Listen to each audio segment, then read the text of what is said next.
Hello, everyone out there. Good evening and welcome. My name is Mike Haddad, and I'm the director of tonight's program. I'd like to start tonight by saying thank you. Thank you for choosing to spend the evening with us tonight and for continuing to support the arts.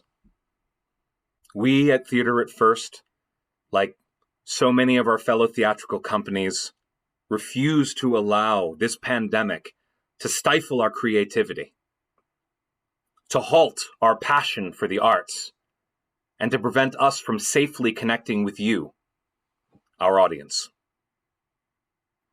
Tonight we have a great program for you, where we will be presenting not just one, but two of the classic ancient Greek tragedies, all from the safety and comfort of your own home. There will be a 5-minute intermission between the shows, and the best part is, no crazy line for the bathroom, I hope.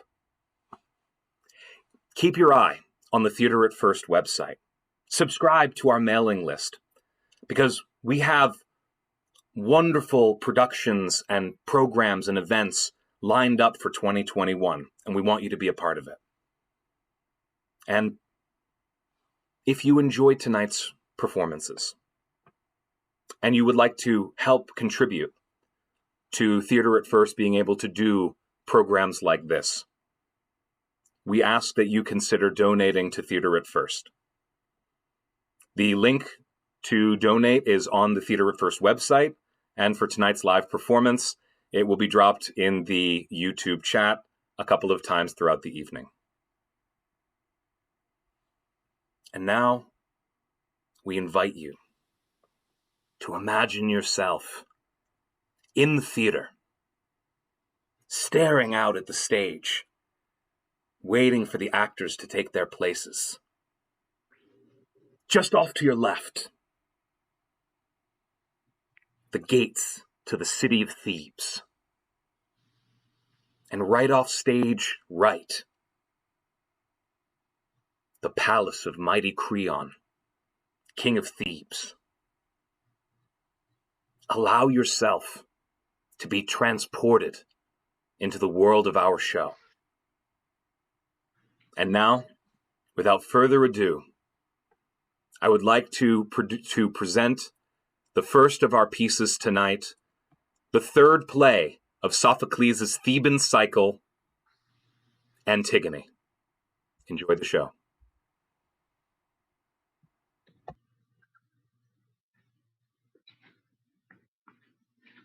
Oh, sister, Ismene, dear, dear sister Ismene, you know how heavy the hand of God is upon us, how we who are left must suffer for our father Oedipus.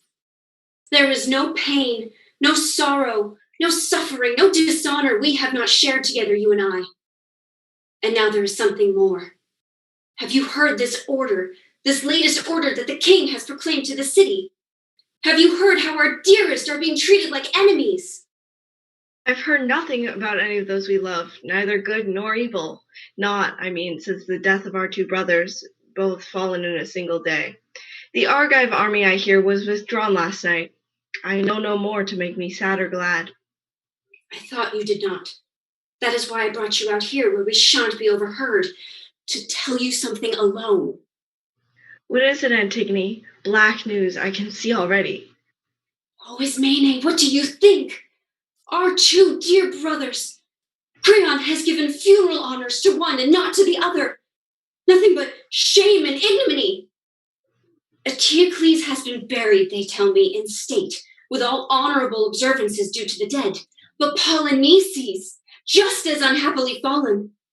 The order says he is not to be buried, not to be mourned, to be left unburied, unwept, a feast of flesh for keen-eyed carrion birds.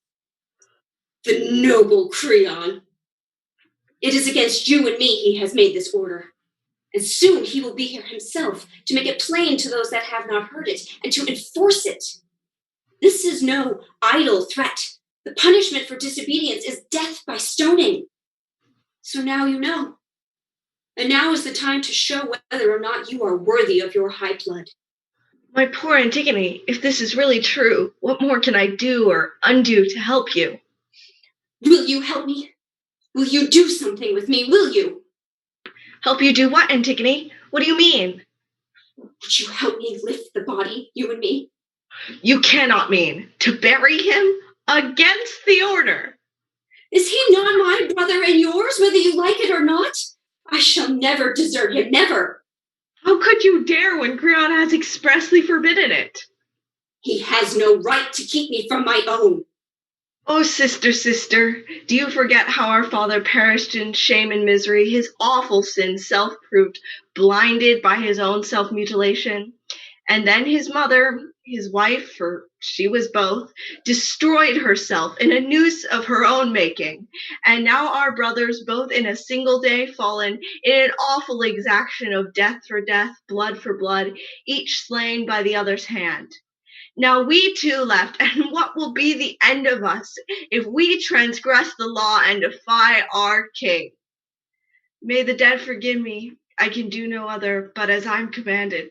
To do more is madness. No? Then I will not ask for your help, nor would I thank you for it if you gave it. Go your own way. I will bury my brother.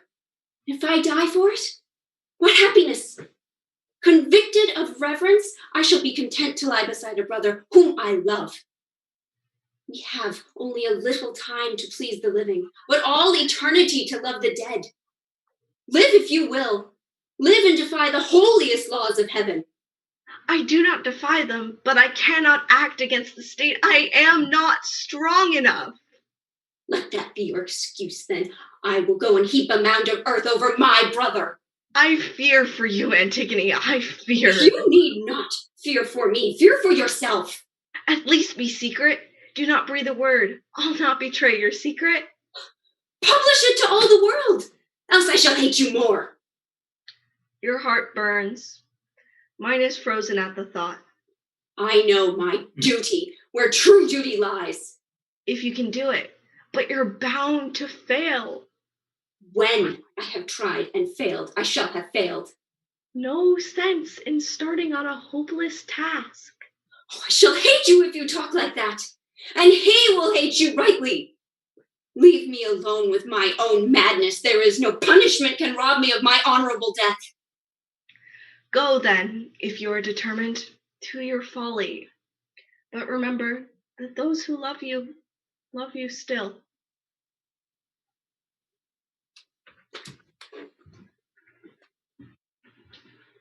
The army of Polynices was gathered against us.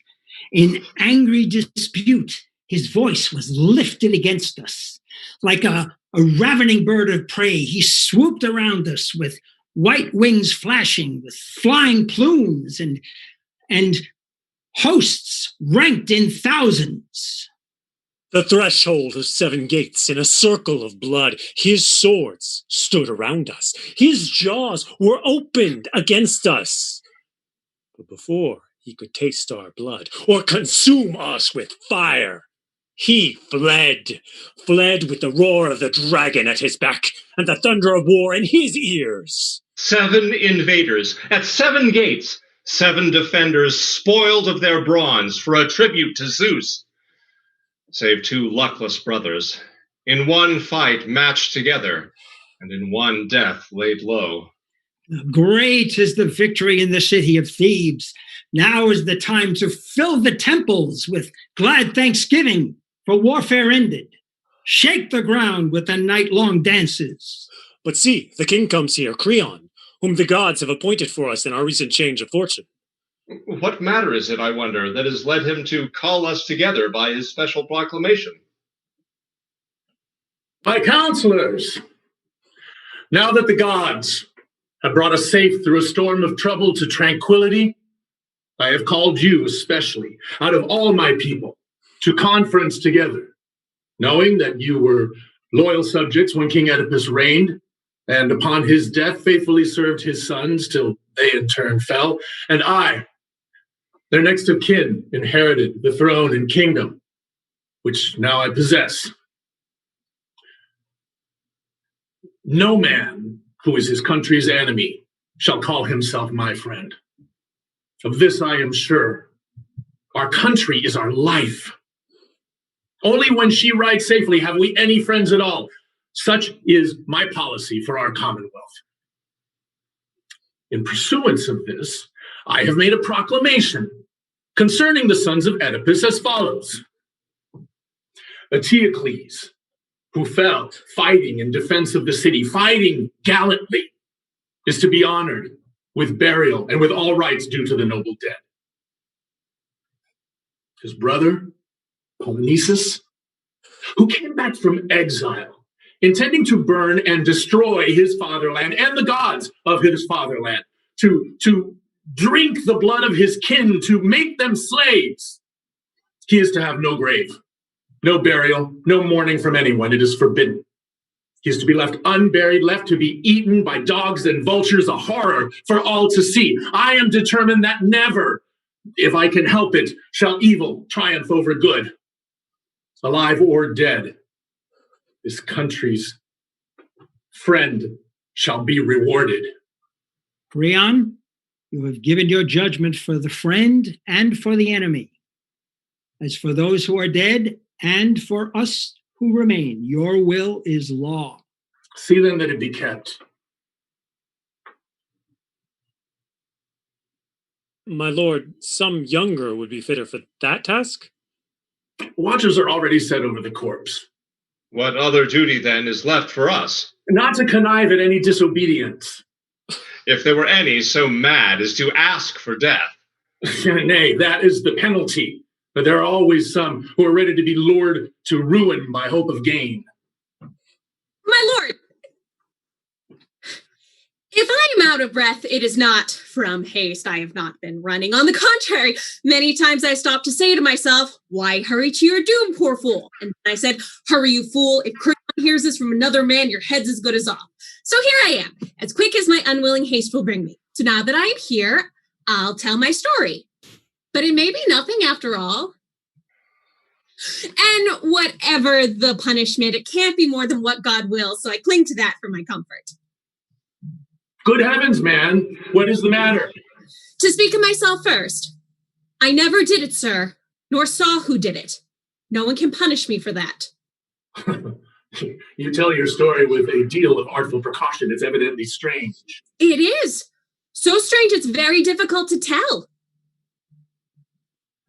Well, out with it then, and let's be done with you.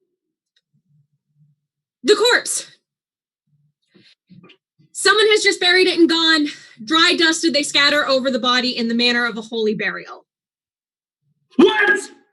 Who dared to do it? I don't know. Sir, whoever did it left no clue behind him. When the sentry on the first watch showed it to us, we were amazed. The corpse was covered from sight.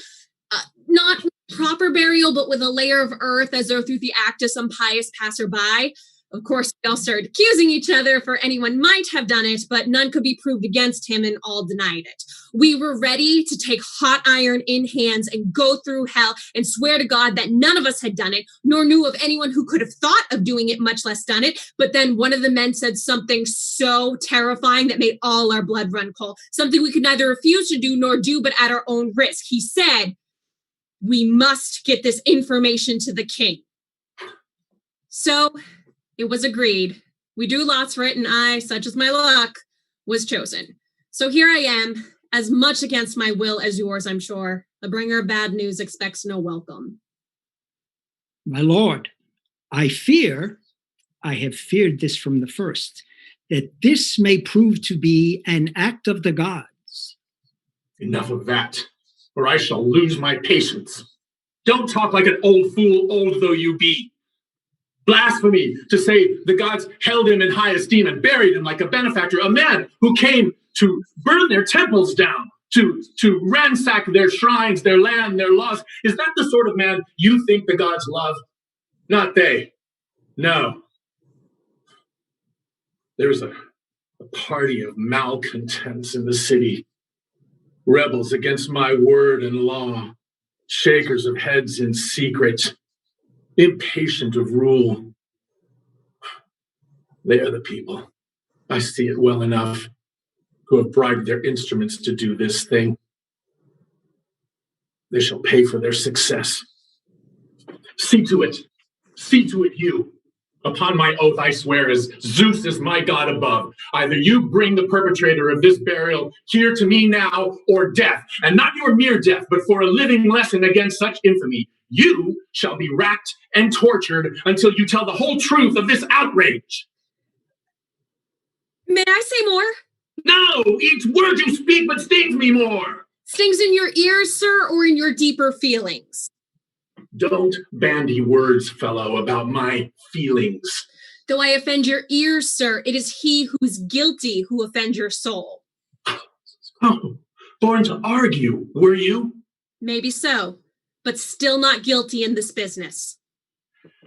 If you fail to find the doer of this deed, the guilt of it falls upon your own head. Well, heaven send they find him, but whether or no, they'll not find me again, that's for sure. Once for you who never thought to live to see another day, I'll thank my lucky stars and keep away. Oh, wondrous subtlety of man that draws to good or evil ways.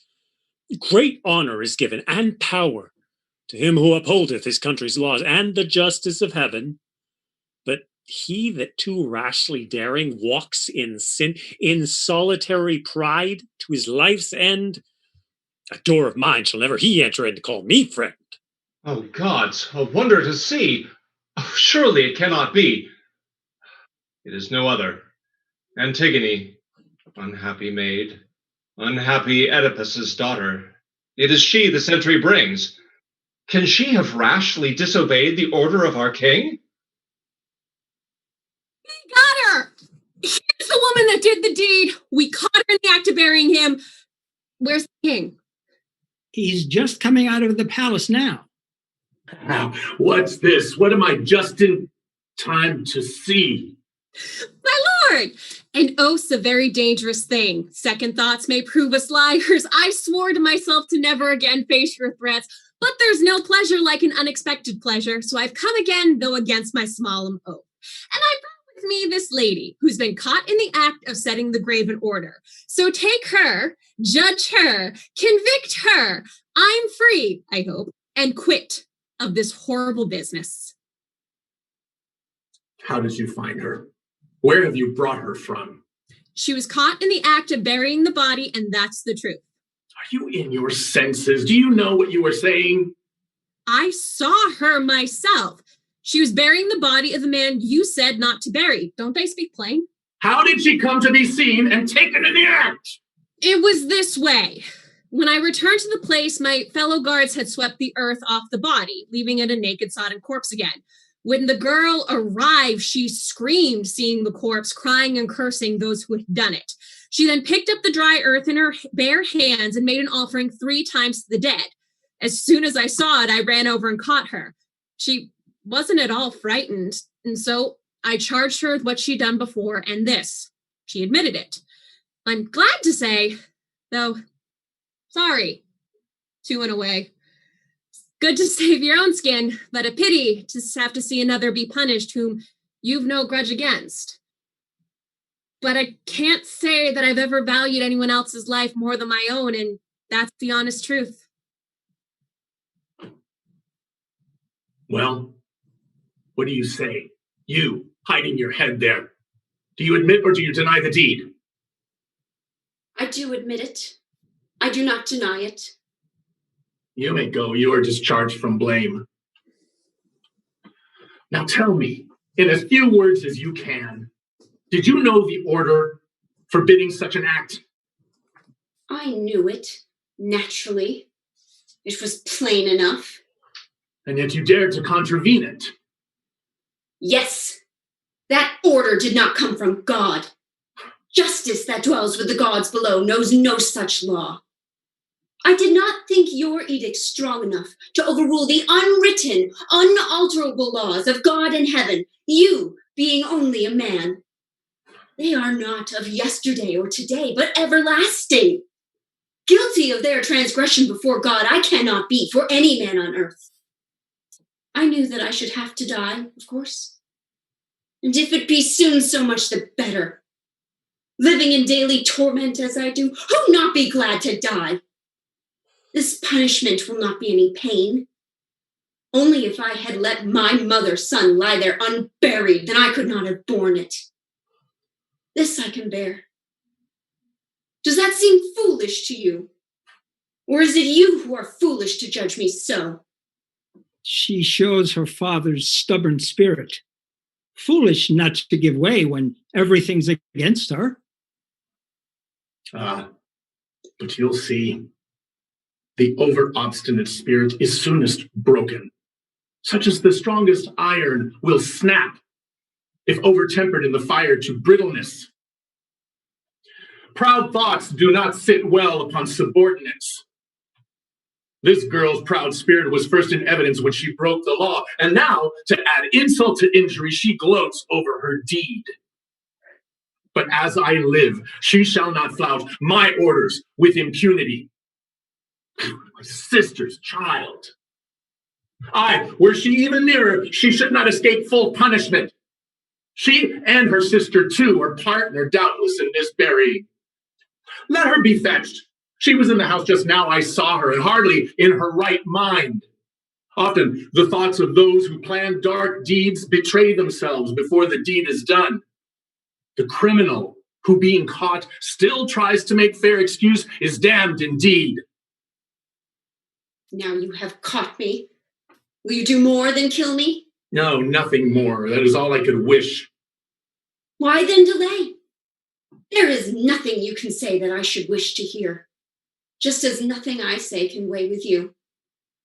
I have given my brother burial. What greater honor could I wish? All these would say that what I did was honorable, but fear locks their lips. To speak and act just as he likes is a king's prerogative. You are wrong. None of my subjects thinks as you do. Yes, sir, they do, but dare not tell you so. And you are not only alone, but unashamed. There is no shame in honoring my brother. And was not his enemy who died with him also your brother?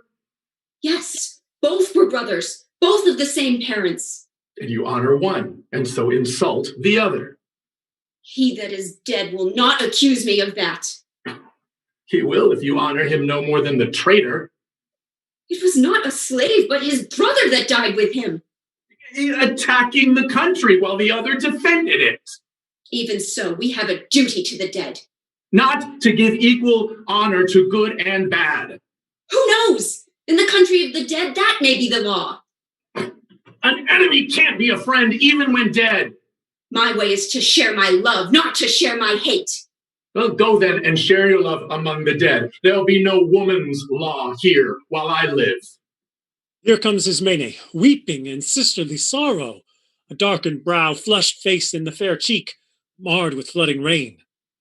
You crawling viper, lurking in my house to suck my blood. Two traitors, unbeknown, plotting against my throne.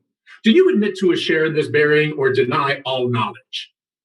I did it, yes, if she will let me say so. I am as much to blame as she is. No, that is not just. You would not lend a hand, and I refused your help in what I did.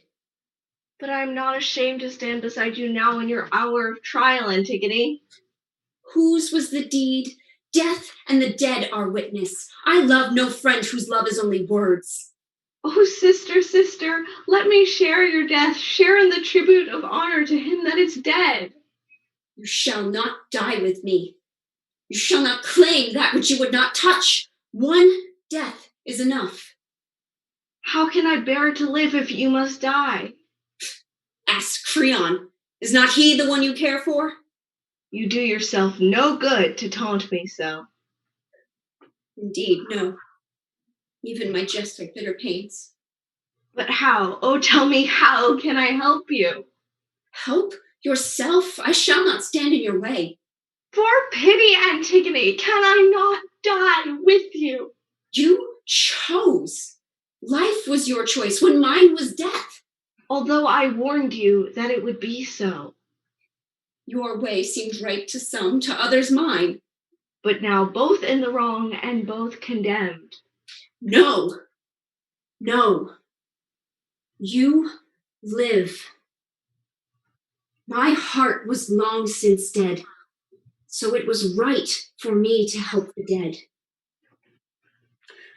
I do believe the creatures both are mad. One recently crazed, the other from her birth. Is it not likely, sir? The strongest mind cannot but break under misfortune's blows. Yours did when you threw in your lot with hers. How could I wish to live without my sister? You have no sister. Count her dead already. You could not take her, kill your own son's bride. Oh, there are other fields for him to plow. No son of mine will wed so vile a creature.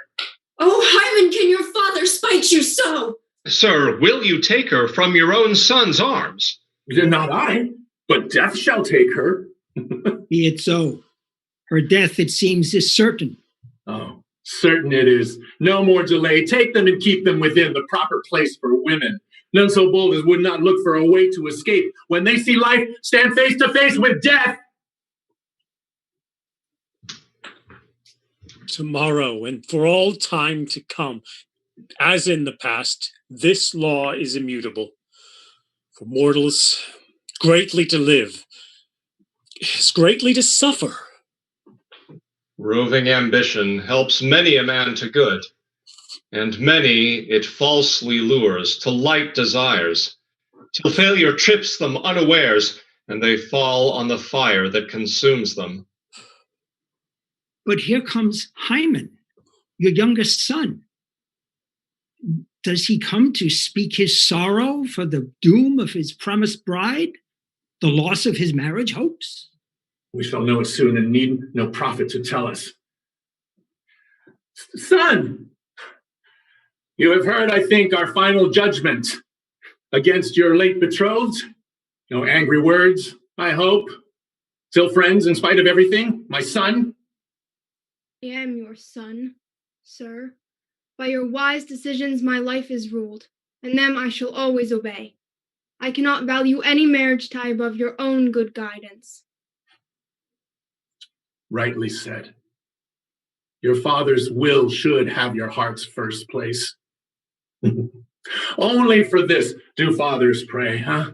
For sons, obedient, and ready to strike down their father's foes and love their father's friends.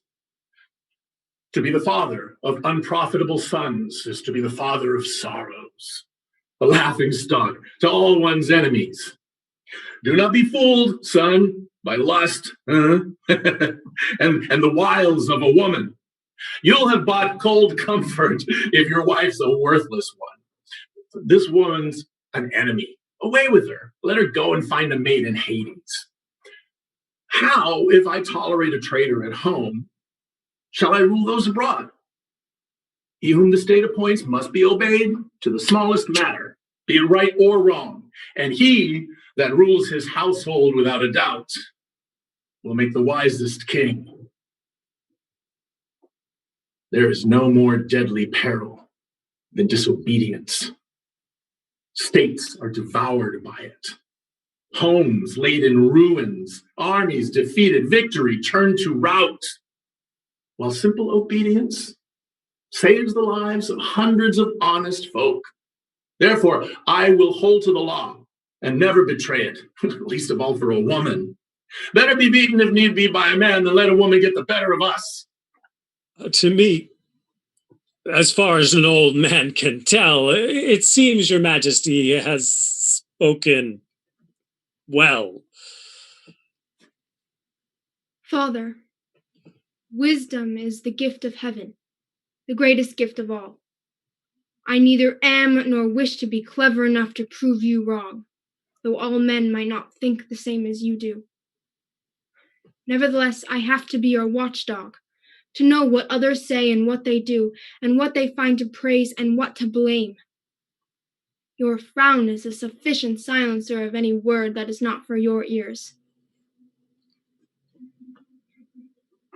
I can hear voices of pity for this poor girl, doomed to the cruelest death and most unjust that ever woman suffered for an honorable action. Burying a brother who was killed in battle, rather than leave him naked for dogs to maul and carrion birds to peck at, has she not rather earned a golden crown? Such will be the secret talk of the town. Father, there is nothing I can prize above your happiness and well-being. What greater good could any son desire? Can any father desire more from his son? Therefore, I say, let not your first thought be your only thought. Think if there cannot be some other way. Surely to think your own the only wisdom and yours the only word, the only will, betrays a shallow spirit, an empty heart. It is no weakness for the wisest man to learn when he is wrong and know when to yield. A sailor has to tack and slacken sheets before the gale or find himself capsized. And so, Father, pause and put aside your anger. I think for what my young opinion's worth, that good as it is to have infallible wisdom, since this is rarely found, next best thing is to be willing to listen to wise advice. There is something to be said, my lord, for his point of view. And for yours as well. There is much to be said on both sides. Indeed. Am I to take lesson in my time of life from a fellow of this age? No lesson you need be ashamed of. It isn't a question of age, but of right and wrong. Would you call it right to admire an act of disobedience? Not if the act were also dishonorable. And was not this woman's action dishonorable? The people of Thebes may think not. The people of Thebes? Since when do I take my orders from the people of Thebes? Isn't that rather a childish thing to say? No, I am the king and responsible only to myself. A one-man state? What sort of state is that? Well, why does not every state belong to its king? You'd be an excellent king on a desert island. Of course, if you're on the woman's side. Unless you're the woman, it's you I'm fighting for. What, villain, when each word you speak is against me? Only because I know you are wrong. Wrong? To respect my own authority? What sort of respect tramples on all that is holy? Oh, despicable coward, no more will than a woman. I have nothing to be ashamed of. And yet you plead her cause. No, yours and mine and the gods of the dead. You'll not marry her this side of death.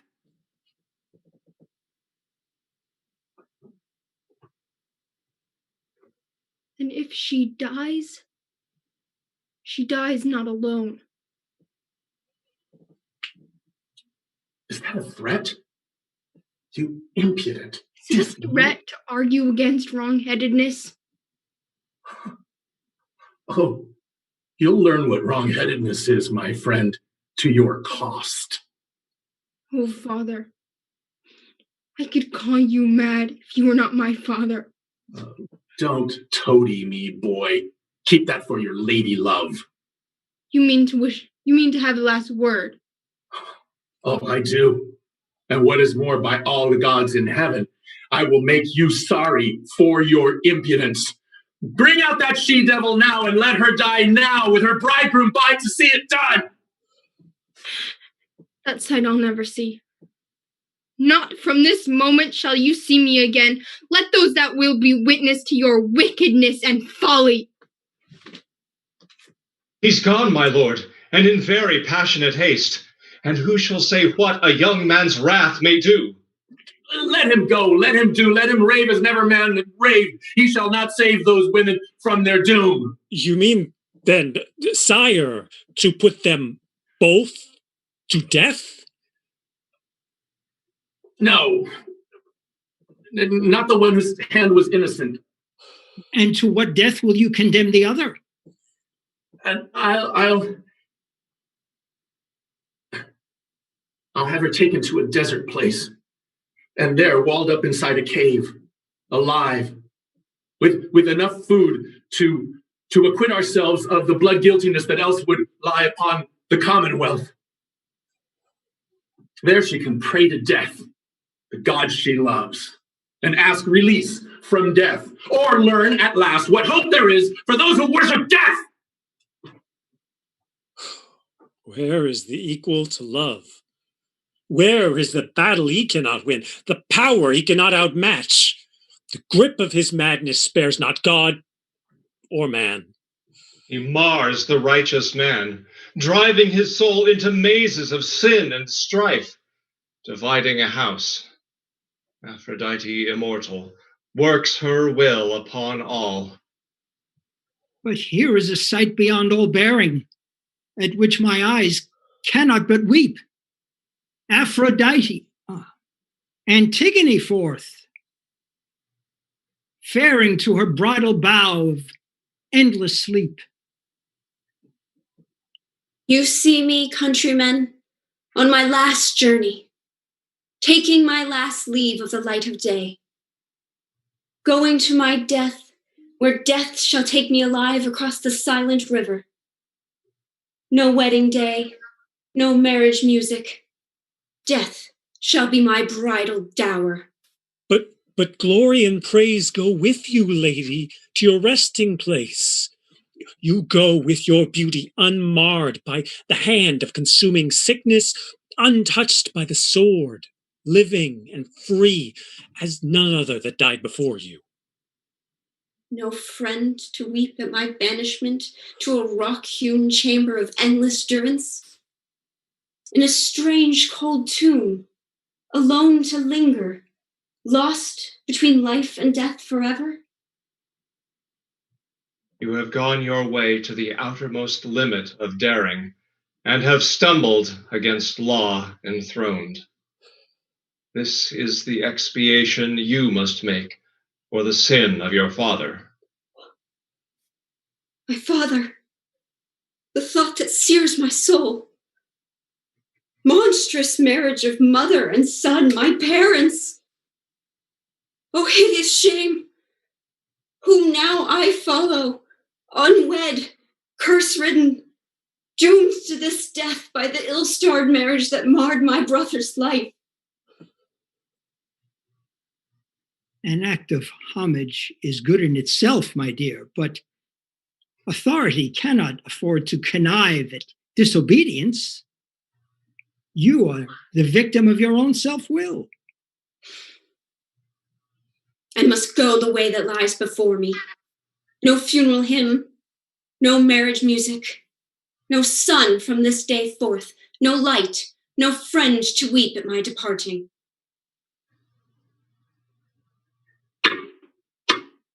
Weeping and wailing at the door of death. There'd be no end of it if it had the force to buy death off. Away with her at once. Close her up in a rock-vaulted tomb. Leave her and let her die if die she must, or live in her dungeon. Though from this day her life is ended, her blood will not be on our hands. So to my grave, my bridal bower, my everlasting prison, I go to join those many of my kinsmen who dwell in the mansions of Persephone. I believe my father will be there to welcome me. My mother greet me gladly, and you, dear brother, gladly see me come. Each one of you my hands have laid to rest, pouring the dew libations over your graves. It was by this service to your dear body, Polynices, I earned the punishment which now I suffer, though all good people know it was for your honor. What law of heaven have I transgressed? What God can save me now? What help or hope have I in whom devotion is deemed sacrilege? If this is God's will, I shall learn my lesson in death. But if my enemies are wrong, I wish them no worse punishment than mine. Still the same tempest in the heart torments her soul with angry gusts. The more cause then have they that guard her to hasten their work, or they too shall be punished. Alas, that word had the sound of death. Indeed, there is no more to hope for. Gods of our fathers, my city, my home, rulers of Thebes, time stays no longer. Last daughter of your royal house go I, his prisoner, because I honor those things to which honor truly belongs. And by the waters of the dark rocks, by the shores of Bosporus, where Ares saw the accursed blinding wound inflicted on the two sons of Phineus by their savage stepmother. It was a wound that brought darkness to the hollows, making them crave vengeance for the eyes she crushed with her bloody hands and with her shuttle for a dagger. Wasting away in their misery, they bewailed their miserable suffering and their birth from their mother, stripped of her marriage. She was the child of Boreas, a daughter of gods, yet she too was assailed by the long-lived fates, my child.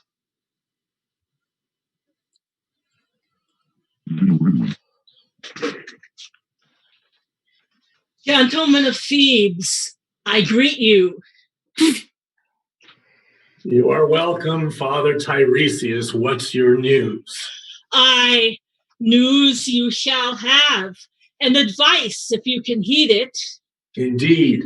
Grave words from your lips, good priest. Say on. I will, and show you all that my skill reveals. At my seat of divination, where I sit these many years to read the signs of heaven, an unfamiliar sound came to my ears of birds in vicious combat, savage cries in strange outlandish language, and the whir of flapping wings.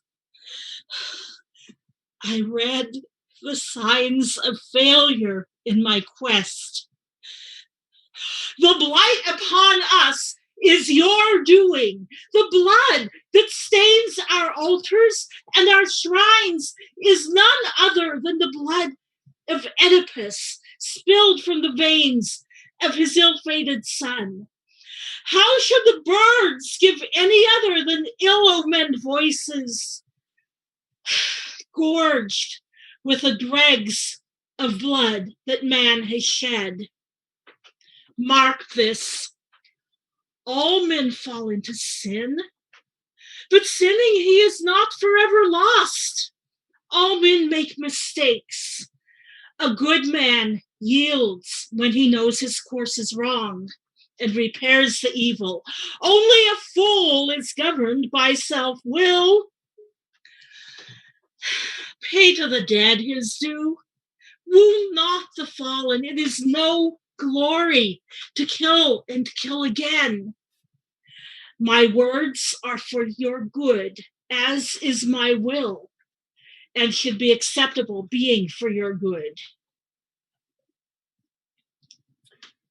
You take me for your target, sir. Like all the rest, I know your art of old and how you make me your commodity to trade and traffic in for your advancement. Trade as you will, but all silver of Sardis and all the gold of India will not buy a tomb for yonder traitor.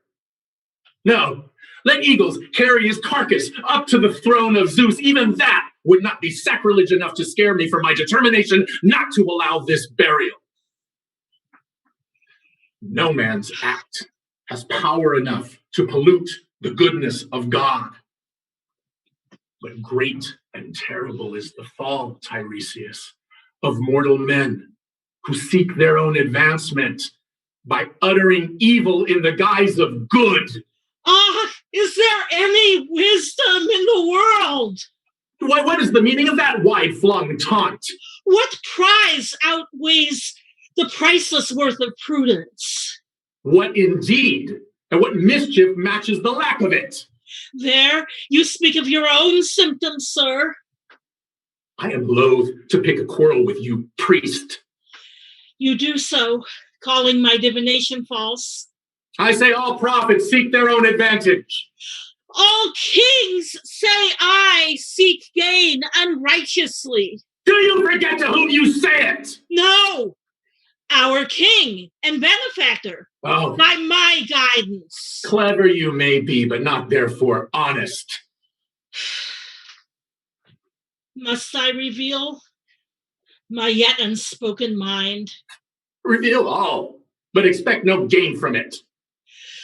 Does that still seem to you my motive then? Nor is my will for sale, sir, in your market. Then hear this.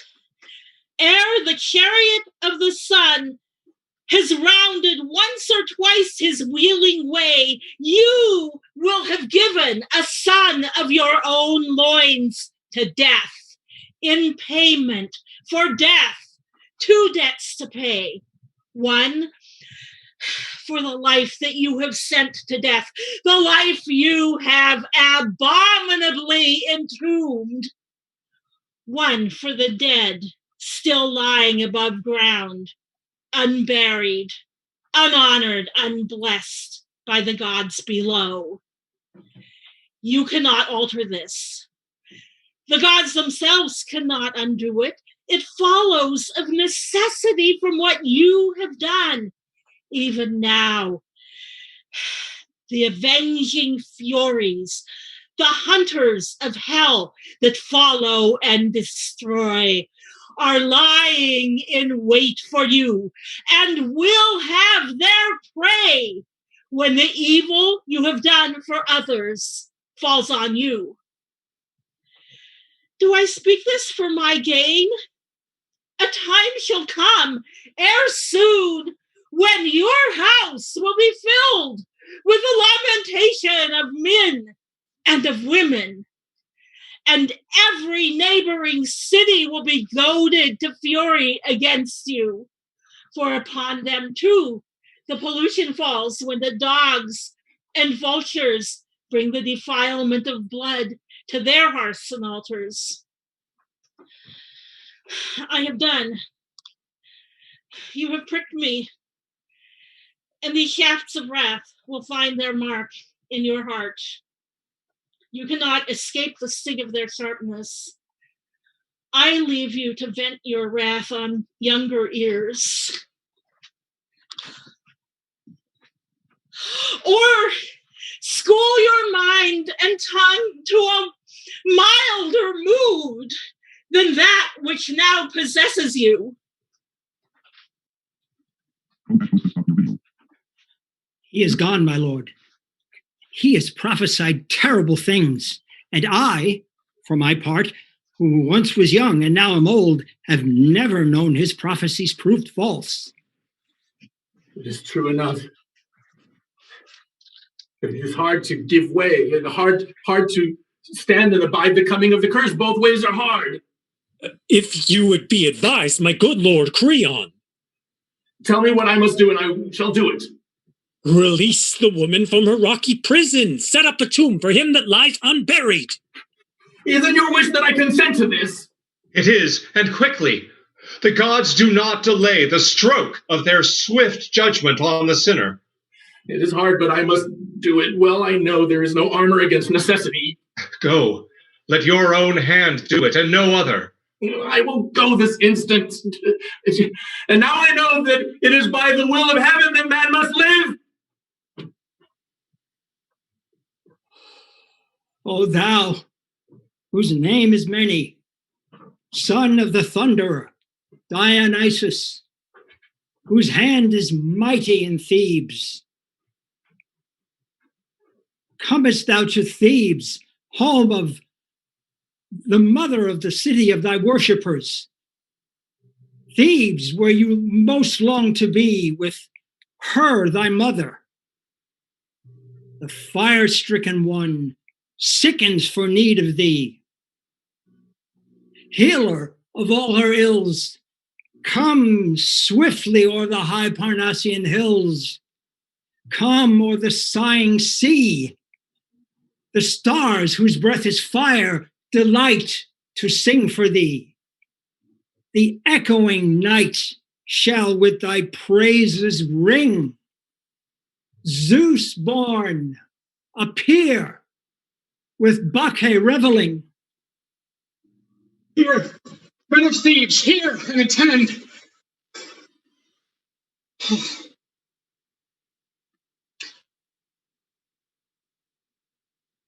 What is the life of man? A thing not fixed for good or evil, fashioned for praise or blame. Chance raises a man to the heights. Chance casts him down. And none can foretell what will be from what is. Creon was once an enviable man. He saved his country from her enemies, assumed the sovereign power, and bore it well. The honored father of a royal house. Now, all is lost. For life without life's joy is living death. And such a life is his. Riches and rank and show of majesty and state where no joy is, are empty, vain, unsubstantial shadows of no weight to be compared with happiness of heart. What is your news? Disaster in the royal house? Death! Death. And the guilt of it on living heads. Who dead, and by what hand? Haemon is dead. Slain by his own father? His own hand. It was his father's act. Drove him to it. Then all has happened as the prophet said. What's next to do? Your worships will decide. Here comes the queen, Eurydice. Poor soul. It could be she has heard about her son. My friends, I heard something of what you were saying as I came to the door.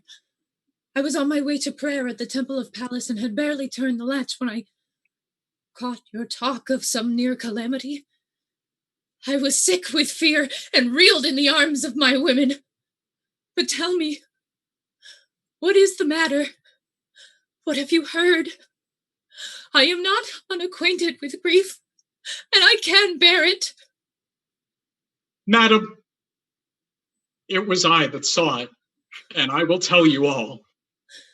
To try and make it any lighter now would be to prove myself a liar. Truth is always best. I attended your husband to the deep rock chamber of the maiden who was married with death. Before we reached it, one that stood near the accursed place had heard loud cries of anguish and told King Creon. As he approached, came strange sounds of lamentation. And Creon cried out, "Is my foreboding true? Is this the most sorrowful journey that ever I went? My son's voice greets me. Go, some of you, quickly through the passage where the stones have been thrown apart, into the mouth of the cave, and see if it be my own son. My son Haemon, I hear. If not, I am the sport of the gods." We went, and looked as bidden by our anxious master. There, in the furthest corner of the cave, we saw her, hanging by the neck. The rope was of the woven linen of her dress. And with his arms around her, there stood he, lamenting his lost bride, his luckless love, his father's cruelty. When Creon saw them, into the cave he went, moaning piteously. "Oh, my unhappy boy," he cried again. "What madness brings you here to your destruction? Come away, my son. I do beseech you, my son, come away." His son looked at him with one angry glare, spat in his face, and then, without a word, drew sword and struck out. But his father fled unscathed. Whereupon The poor, demented boy leaned on his sword and thrust it home in his own side. And as his life ebbed out, embraced the maid in loose and folding arms, his spurting blood, his spurting blood, staining her pale cheeks red. Two bodies lie together, wedded in death. Their bridal sleep, a witness to the world how great calamity can come to man through men's perversity. But what is this? The queen has turned and gone without a word.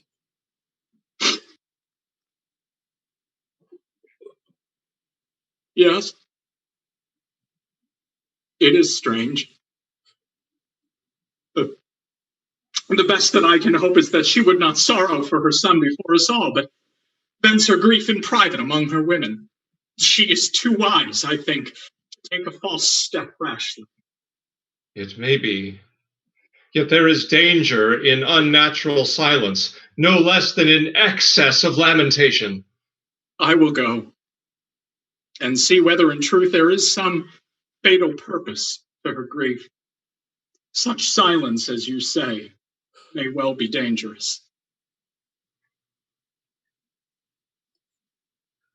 King comes here.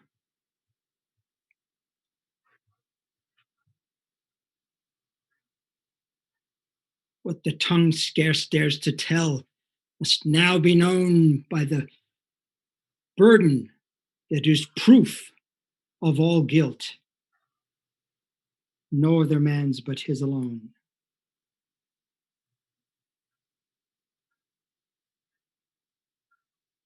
Then the sin of the erring soul drives hard unto death.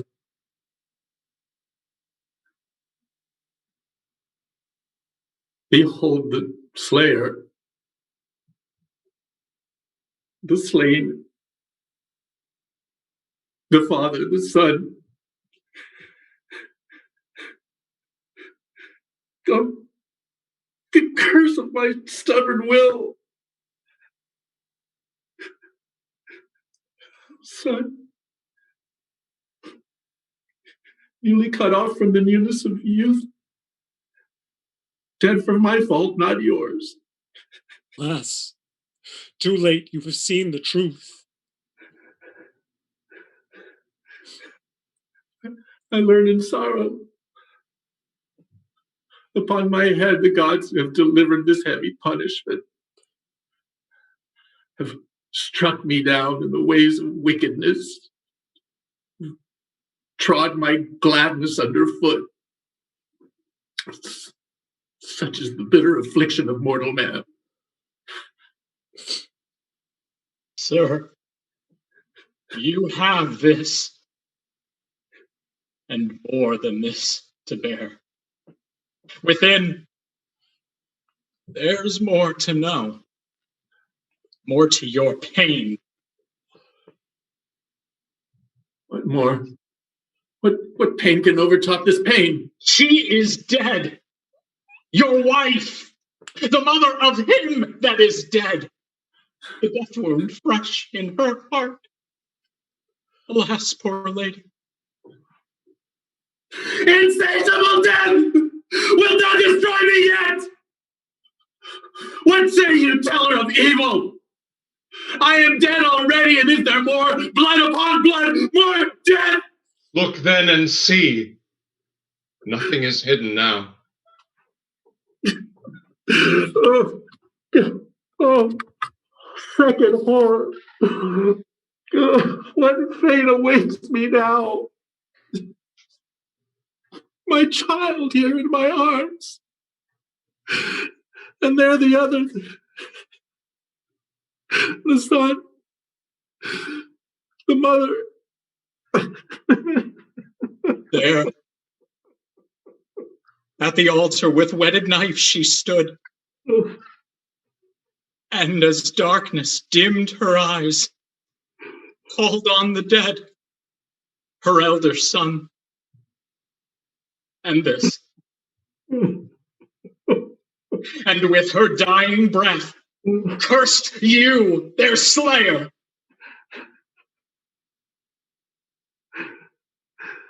Oh, horrible. Is there no sword to end my misery? Indeed, you bear the burden of 2 deaths. It was her dying word. And her last act. Hearing her son was dead. With her own hand, she drove the sharp sword into her heart.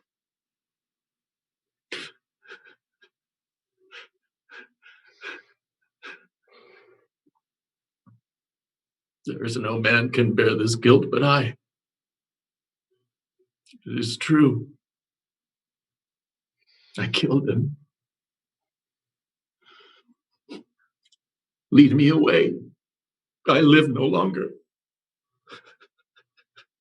Twere best. If anything can be best when things are ill. What's done is done when all is ill. Oh, come.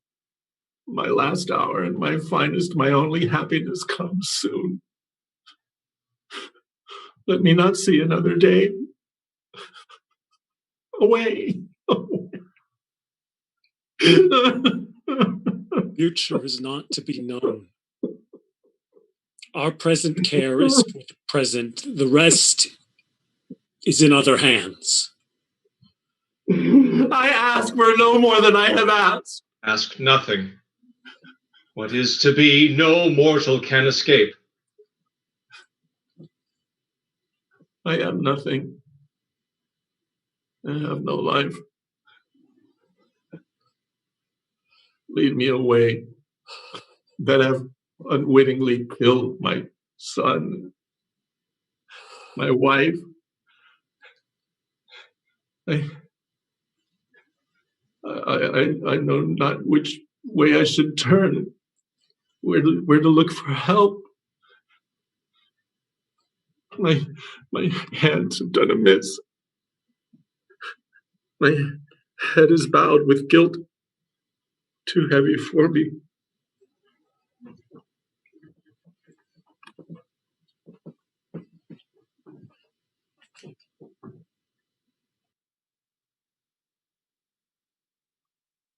Of happiness, the chiefest part is wisdom. This is the law that, seeing the stricken heart of pride brought down, we learn when we are old.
Welcome back, everybody. Hope you enjoyed our first show, but keep that box of tissues handy because we've got one more tragedy heading your way. We're going to jump right into it. This is the most famous of Euripides' plays, the tragedy of Medea.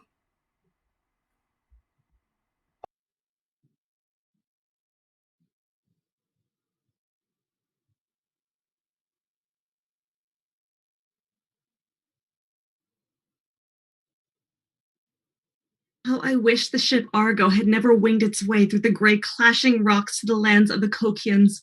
How I wish the pines had never been hewn down in the glens of Pelion to put oars into the hands of the heroes who went to fetch for Peleus the golden fleece.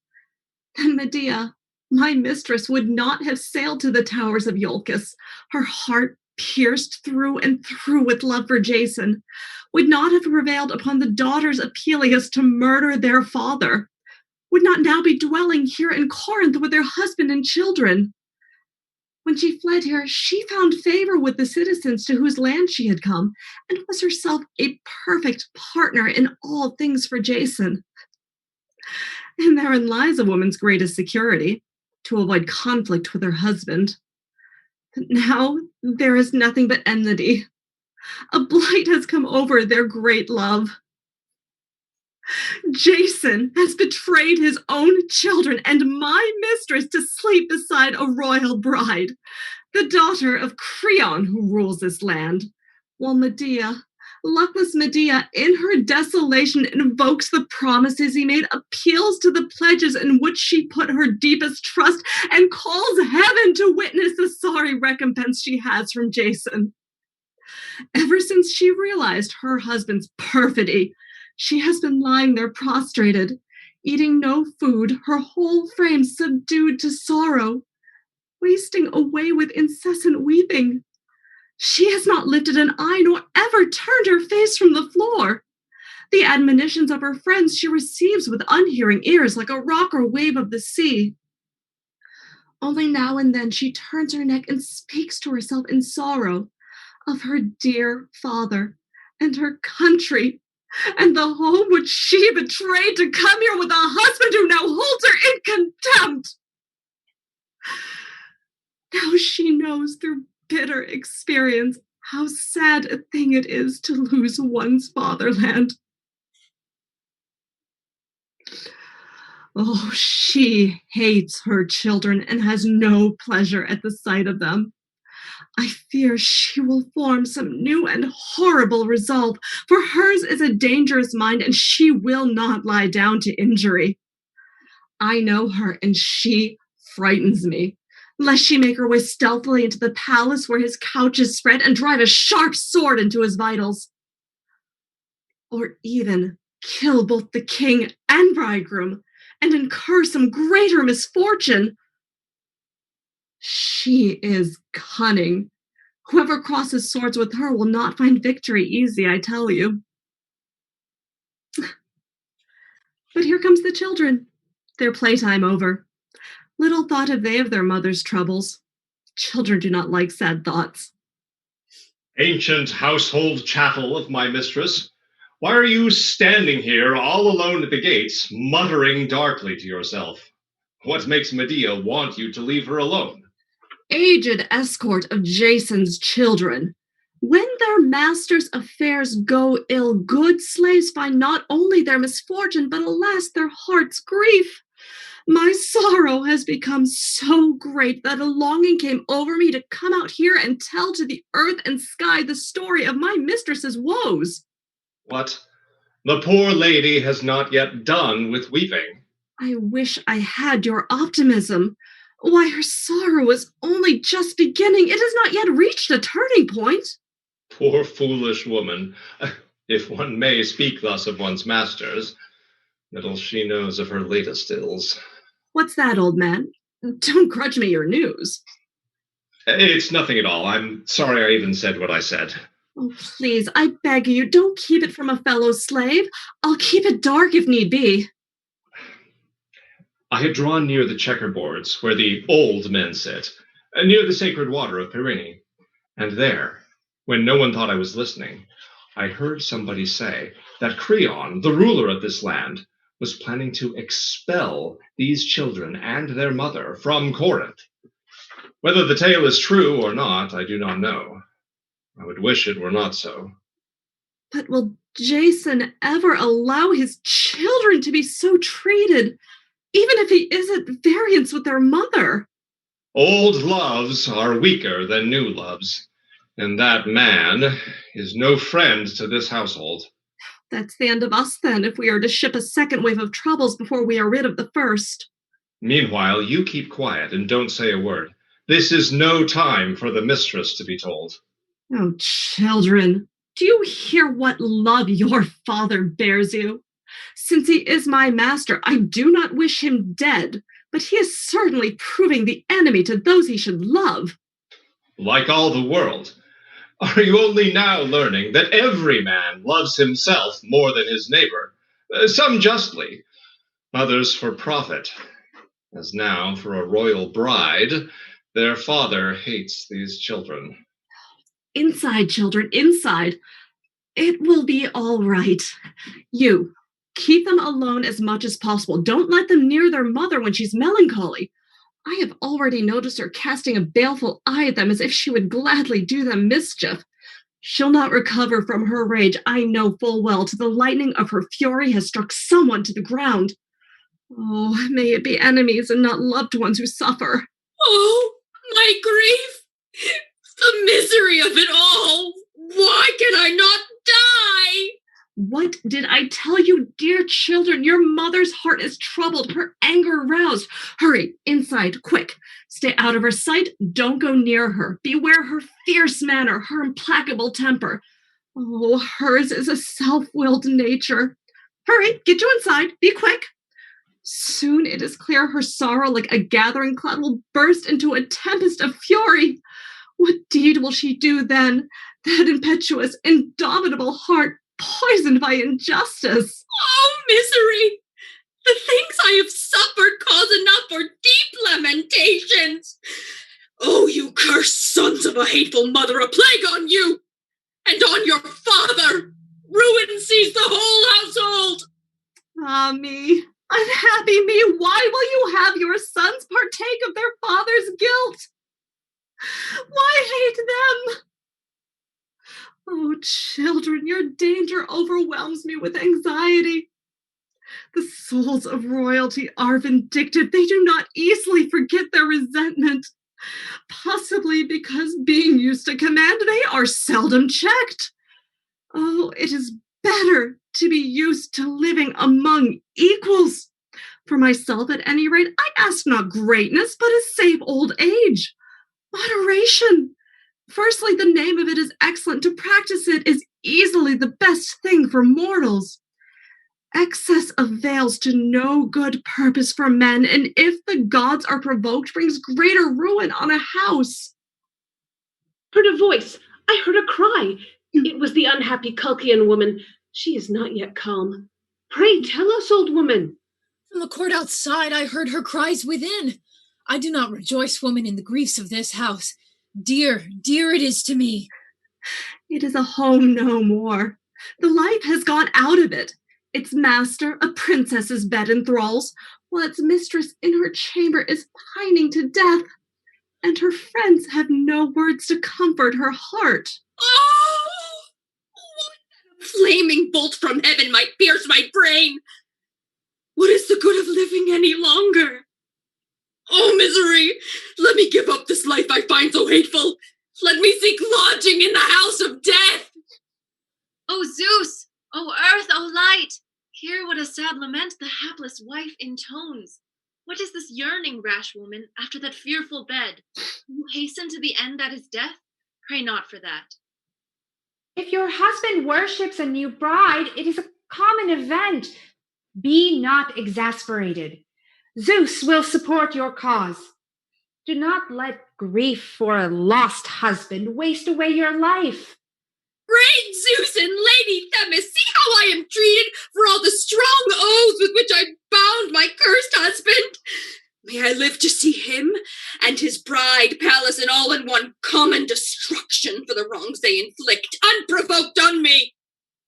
O father, O country that I forsook so shamefully, killing my brother, my own. Hear what she says. How she cries out to Themis of prayers and to Zeus, whom mortals regard as the keeper of oaths. With no small revenge will my mistress bait her rage. I wish that she would come into our presence and hear the sound of the words we would speak. Then she might forget the resentment in her heart and change her purpose. May my zeal be ever at the service of my friends. But bring her here. Make her come forth from the palace. Tell her that here too are friends. Make haste before she does some harm to those within. Furious is the surge of such a sorrow. I shall do so, but I am not hopeful of persuading the mistress. But I freely offer the gift of my labor. Oh, yet she cast a baleful eye like a lioness with cubs at any servant who approaches her as if to speak. Blunderers and fools. That is the only proper name for the men of old who invented songs to bring the joy of life to feast and banquets and festive boards, yet never discovered a music of song or sounding lyre to dispel the weary sorrows of humanity. Yet what a boon to men could those ills be cured by some. At sumptuous banquets, why raise the useless strain? The food that is served and the satisfaction that comes to full men, that in itself is pleasure enough. Piercing accents of misery, she proclaims her woes, her ill-starred marriage and her love betrayed. Victim of grievous wrongs, she calls on the daughter of Zeus, even Themis, lady of vows, who led her through the night by difficult straits across the briny sea to Hellas.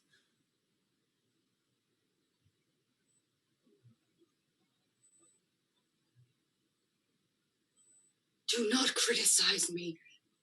I come forth from the palace. Well, I know that snobbery is a common charge that may be leveled against recluse and busy men alike. And the former, by their choice of a quiet life, acquire an extra stigma. They are deficient in energy and spirit. There is no justice in the eyes of men. A man who is never harmed that they may hate at sight without ever knowing anything about his essential nature. An alien, to be sure, should adapt himself to the citizens with whom he lives. Even the citizen is to be condemned if he's too self-willed or too uncouth to avoid offending his fellows. So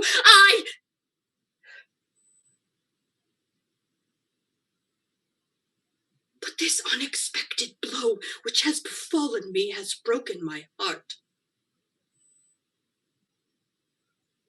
It's all over, my friends. I would gladly die. Life has lost its savor. The man who is everything to me, well he knows it has turned out to be the basest of men. Of all creatures that feel and think, we women are the unhappiest species. In the first place, we must pay a great dowry to a husband who will be a tyrant of our bodies. That's a further aggravation of the evil. And there is another fearful hazard. Whether we shall get a good man or a bad man. For separations bring disgrace on the woman, and it's not possible to renounce one's husband. Then, landed among strange habits and regulations unheard of in her own home, a woman needs second sight to know how best to handle her bedmate. And if we manage this well, and have a husband who does not find the yoke of intercourse too galling, ours is a life to be envied. Otherwise, one is better dead.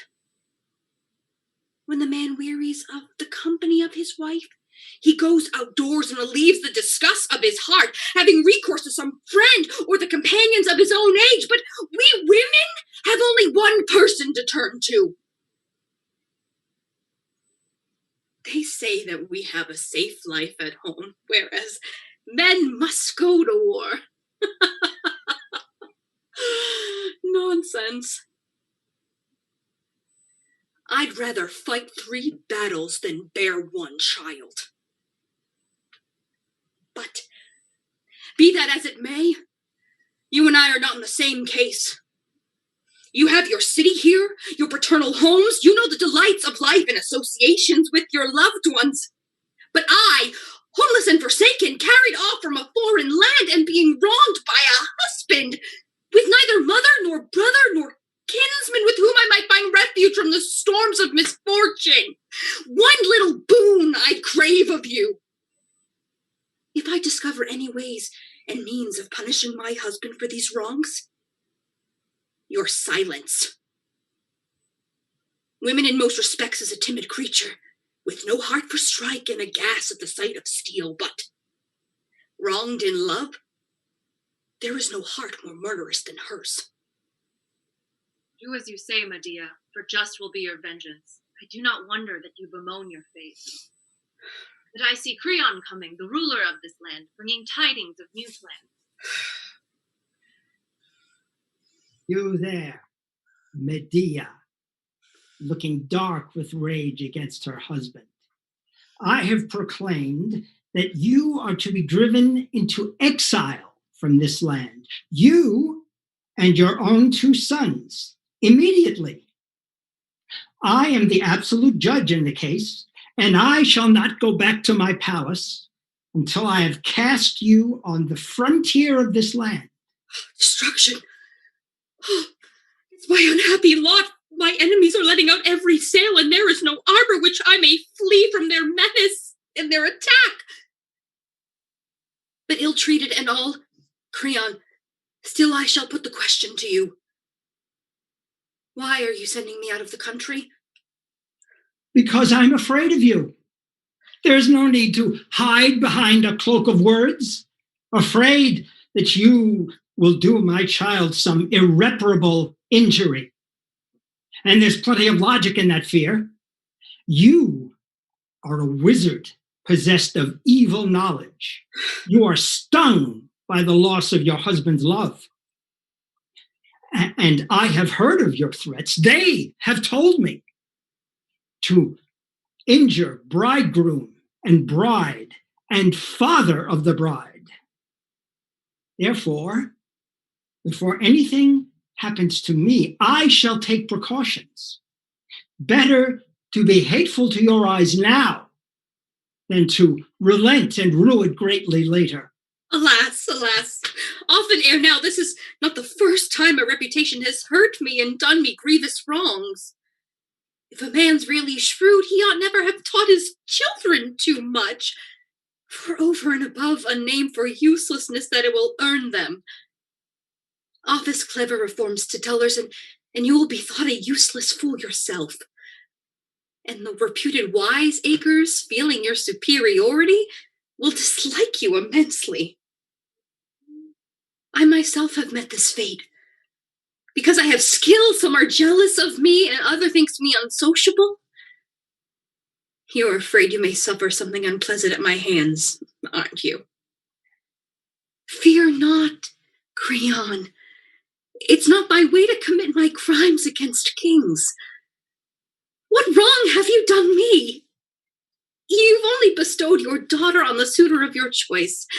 No, it is my husband that I hate. You, I dare say, knew what you were doing in the matter, and now I don't grudge success to your scheme. Make your match, and good luck to you, but allow me to stay in this country. Though foully used, I shall keep my peace. Your words are comforting to hear, but inside my heart, there is a horrible fear that you are plotting some mischief, and that makes me trust you even less than before. The hot-headed woman, like the hot-headed man, is easier to guard against than the cunning and silent. But off with you now. Make no speeches. For all your skills, you will not stay amongst us to hate me. Please, no, I beseech you, by your knees, by the young bride. Oh, stop. Enough words. You will never convince me. Will you drive me out and have no respect for my prayers? Yes, because I love you less than I love my own family. Oh, fatherland, how strongly I now remember you. Yes, because Apart from my children, that is my dearest love. Alas, the loves of men are a mighty evil. In my opinion, that depends on the circumstances. Oh, Zeus, do not forget the author of this wickedness. Away with you now, woman, and end my troubles. The troubles are mine. I have no lack of troubles. In a moment, you will be thrust out by the hands of servants. No, not that. But Creon, I entreat you. Do you mean to cause me trouble, woman? I shall go into exile. It is not that. I beg you grant me. Then why are you clinging so violently to my hand?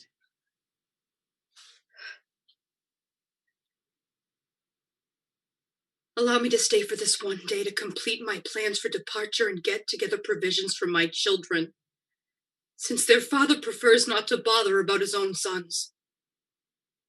Have pity on them. You too are the father of children. It's natural you should feel kindly. Stay or go, I care nothing for myself. It's them I weep for in their misfortune.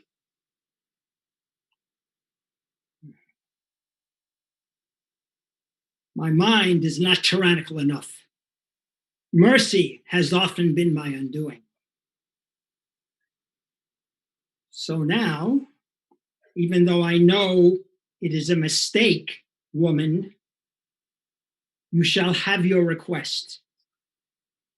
But hear me. If tomorrow's divine sun finds you and your children anywhere within the borders of this land, you die. True is the word I have spoken. Stay if you must, this one day. You shall not have time to do what I dread. Hapless woman, overwhelmed by sorrow, where will you turn? What stranger will afford you hospitality? God has steered you, Medea, into an unmanageable surge of troubles. Ill fortunes everywhere, who can gainsay it? But it's not as bad as that. Never think so. There's still heavy weather ahead for the new bride and groom, and no little trouble for the maker of the match. Do you think I would have wheedled the king just now except to further my own plans? I would not have spoken to him, nor touched him either. But he is such a fool that though he might have thwarted my plans by expelling me from the country, he has allowed me to stay over for this one day, in which I shall make corpses of 3 of my enemies: father and daughter and husband. My friends, I know several ways of causing their death, and I cannot decide which I should turn my hand to first. Shall I set fire to the bridal chamber, or make my way in stealthily where their bed is laid, and drive a sword through their vitals? But there is one difficulty. If I'm caught entering the palace or devising my bonfire, I shall be slain, and my enemies shall laugh. Better take the direct route, and one for which I have the natural gift. Poison.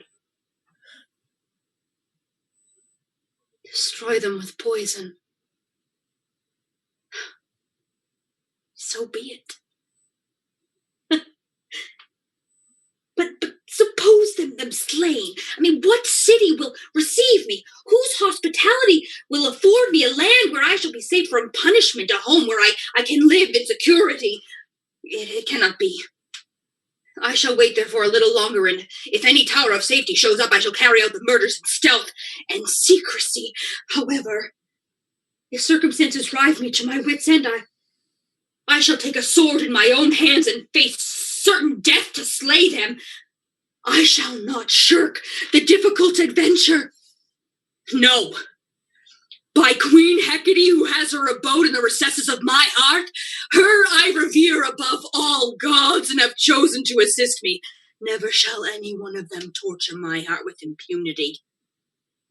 I shall make their marriage a torment and grief to them. Bitterly they shall rue the match they've made and the exile they inflict on me. But enough, Medea. Use all your wiles. Plot and devise. Onward to the dreadful moment. Now is the test of courage. Do you see how you're being treated? It is not right that the seed of Sisyphus and Aetion should gloat over you, the daughter of a noble sire and descendant of the sun! The hearts of men are treacherous. The sanctions of heaven are undermined. The voice of time will change, and our glory will ring down the ages. Womankind will be honored. No longer shall ill report attach to our sex. Would that Phoebus, lord of song, had put into woman's heart the inspired song of the lyre. Then I would have sung a song in answer to the tribe of males. History has much to tell of the relations of men and women. You, Medea, in the mad passion of your heart, sailed away from your father's home and settled in a foreign land. Now your bed empty, your lover lost. Unhappy woman, you are being driven forth in dishonor into exile. Gone is respect for oaths. Nowhere in all the breadth of Hellas is honor any more to be found. It is vanished into the clouds. Hapless one, you have no father's house to which you might fly for shelter from the gales of misfortune. And another woman, a princess, has charmed your husband away and stepped into your place. Often and often, ere now, I have observed that an intractable nature is a curse, almost impossible to deal with. So too with you. When you could have stayed on in this land and in this home by quietly submitting to the wishes of your superiors, your forward tongue has gotten you exiled from this country. Not that your abuses bother me at all. Keep on saying that Jason is a villain of the deepest dye. But for your insolence to royalty, consider yourself more than fortunate that you are only being punished by exile. I was constantly mollifying the angry monarch and presenting the hope that you be allowed to stay. But in unabated folly, you keep on reviling the king. That is why you are to be exiled. But still, I come to contrive on your behalf with unwearied goodwill that you and the children not leave lacking money or anything else. Exile brings with it many hardships. And even though you hate me, I could never think cruelly of you. Rotten!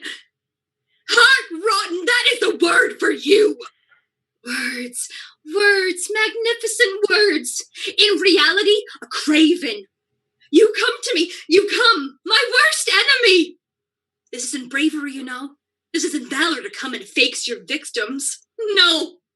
It's the ugliest sore on the face of humanity. Shamelessness.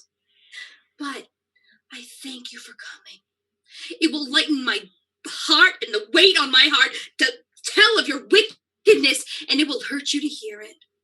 I shall begin my tale at the very beginning. I saved your life, as all who embarked with you on the Argo know, when you were sent to master with the yoke the fire-breathing bulls, and to sow with dragon's teeth that acre of death. The dragon, too, with wreathed coils that kept safe wash over the golden fleece and never slept. I slew it and raised for you the light of life again. Then, forsaking my father and my own dear ones, I came to Iolcus where Peleus reigned. Came with you, more than fond and less than wise. On Peleus, too, I brought death, the most painful death there is, at the hands of his own children. I've thus removed every danger from your path. And after all those benefits at my hands, you basest of men, you've betrayed me and made a new marriage, though I have bore you children. If you were still childless, I could have understood this love of yours for a new wife. Gone now is the pledge on all alliances and pledges. You puzzle me. Do you believe that the gods of the old days are no longer in office? Do you think that men are now living under a new dispensation? For surely you know that you've broken all your oaths to me. My hand, which you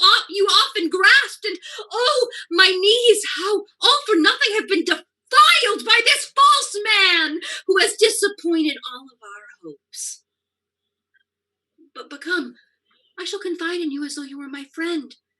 Not that I expect to receive any from your benefit. But let that go. My questions will serve to underlie your infamy. As things are now, where am I to turn? Home to my father? But when I came here with you, I betrayed my home and my country. To the wretched daughters of Peleus? They would surely give me a royal welcome to their home. I only murdered their father. For it is how it is. My loved ones at home have learned to hate me. The others, whom I need not have harmed, I've made my enemies to oblige you. And so in return for these services, you've made me envied among the women of Hellas. A wonderful, faithful husband I have in you. If I must be expelled from the country into exile, deserted by my friends, alone with my friendless children.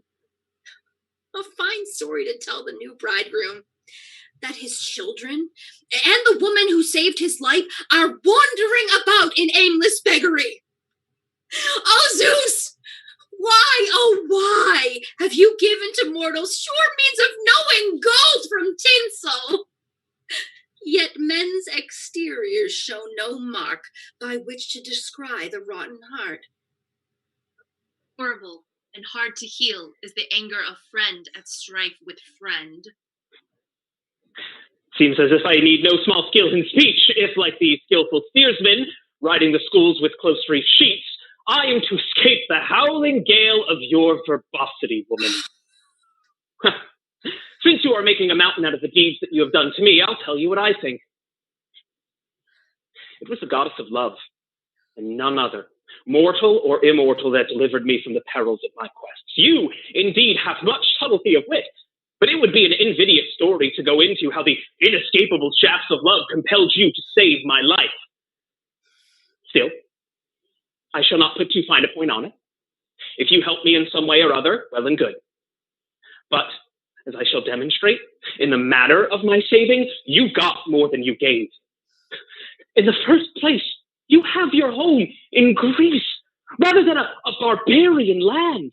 You have learned the blessings of law and justice instead of the caprice of the strong, and all of the Greeks know your wisdom, and you have won great fame. If you were still living on the edges of the earth, no one would know who you are. May I neither have gold in my house nor skill to sing a sweeter song than Orpheus, if my gifts are to be hidden from the eyes of man. That, then, is my position on the fetching of the fleece. It was you who proposed the debate. Then comes my marriage with the princess, which you have cast in my teeth. In this connection, I shall show, 1, my wisdom, 2, my rightness, and 3, my great service of love to you and the children. Oh, be quiet, please, please.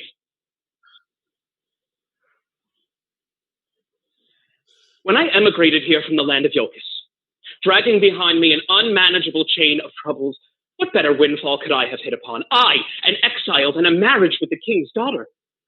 It's not that I grew weary of your charm, though that's the thought that galls you, nor that I was smitten with longing for a fresh bride. Still less that I wanted to outdo my neighbors by begetting numerous children. The ones I have are enough. There I make no complaint, no. What I wanted, first and foremost, was a good home where we would want for nothing. Well, I know that the poor man is shunned and avoided by his friends. And secondly, I wanted to bring up the children in a manner befitting my house. And to beget other children to be brothers to the ones that you have borne me, and bringing them all together to unite the families. Then my happiness would be complete. What do you want with more children? As for me, it will pay me to advance the children I have now by means of those that I intend to beget. Surely that is not such a bad plan. You yourself would admit it if jealousy were not pricking you. Oh, you women have actually come to believe that being lucky in love, you are lucky in all things. But let some mischance befall that love, and you will think the best of all possible worlds a most lonesome place. There must have been some other way for men to beget their women, dispensing with the men to beget their children, dispensing with the assistance of women. Then there would be no trouble at all in this world. Jason, you arrange your arguments very skillfully. And yet, in my opinion, like it or not, you have acted unjustly in betraying your wife. Yes! I do hold many opinions that are not shared by the majority of people. In my opinion, for example, the plausible scoundrel is the worst type of scoundrel. Confident in his ability to trick out his wickedness with fair phrases, he shrinks from no depth of villainy. But there is a limit to his cleverness, as there is also to yours. You may as well drop that front with me and all that rhetoric. One word will floor you. If you'd been an honorable man, you would have sought my consent to the new match and not kept your plans secret from your own family. And if I had announced to you my intention to marry, I'm sure I would have found you a most enthusiastic accomplice. Why, even now you cannot bring yourself to master your heart's deep resentment. That's not what griped you, no! Your foreign wife was passing into an old age that did you little credit. Accept my assurance, it was not for the sake of a woman that I have made the match that I have made. As I told you before, I wanted to save you, and to beget princes, to be brothers to my own children, thereby establishing our family. May it never be mine. A happiness that hurts, a blessedness that frets my soul. Do you know how to change your prayer to show better sense? May I regard nothing useful as grievous, no good fortune ill. Insult me. You have a refuge, but I'm helpless, faced with exile. It was your own choice. Don't blame anyone else. What did I do? Did I betray you and marry somebody else? You heaped some curses on the king! And to your house also I shall prove a curse! Listen here! I do not intend to continue this discussion any further!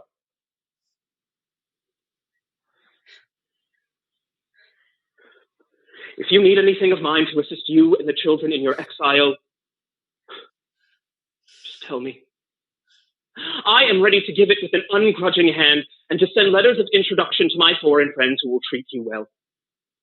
If you reject this offer, woman, you will be a great fool.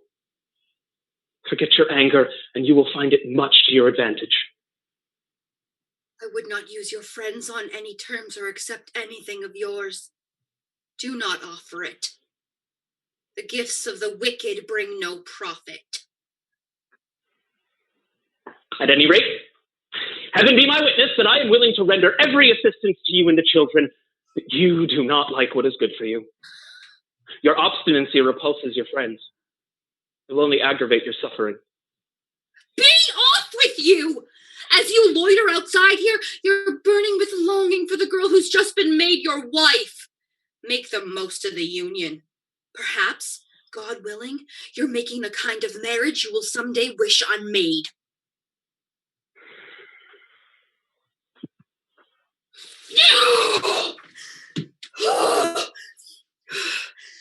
Love may go too far and involve dishonor and disgrace. But if the goddess comes in just measure, there is none so rich in blessing. May you never launch at me, O Lady of Cyprus, your golden bow's passion-poisoned arrows, which no man can avoid. May moderation content me, the fairest gift of heaven.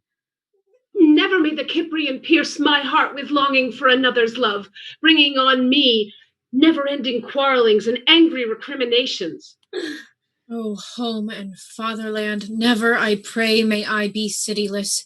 It is an intolerable existence, hopeless, piteous, grievous. Let me die first, die and bring this life to a close. There is no sorrow that surpasses the loss of country. My eyes have seen it. Not from hearsay do I speak. You have neither city nor friend to pity you in your most terrible trials. Medea, good health to you. A better prelude than that in addressing one's friends no man knows. Good health be yours also, wise Aegeus. Where do you come from to visit this land? I have just left the ancient oracle of Phoebus. What sent you to the Earth's oracular hub? I was inquiring how I might get children. In the name of heaven, have you come thus far in life still childless? By some supernatural influence, I am still without children. Have you a wife? Or are you still unmarried? I have a wedded wife to share my bed. Tell me, what did Phoebus tell you about offspring?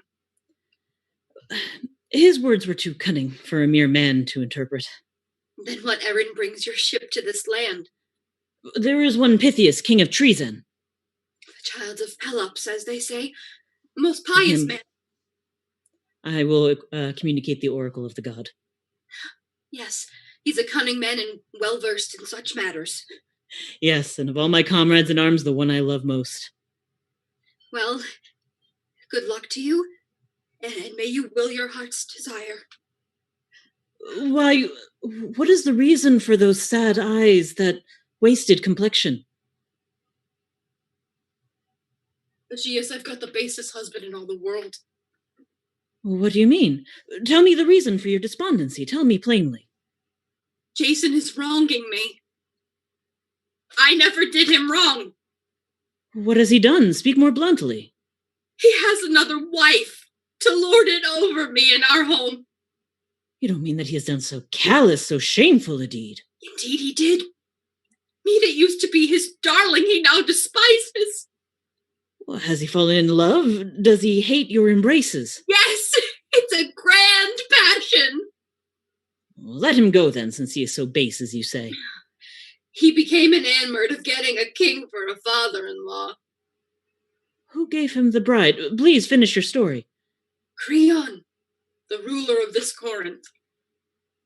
In that case, madam, I can sympathize with your resentment.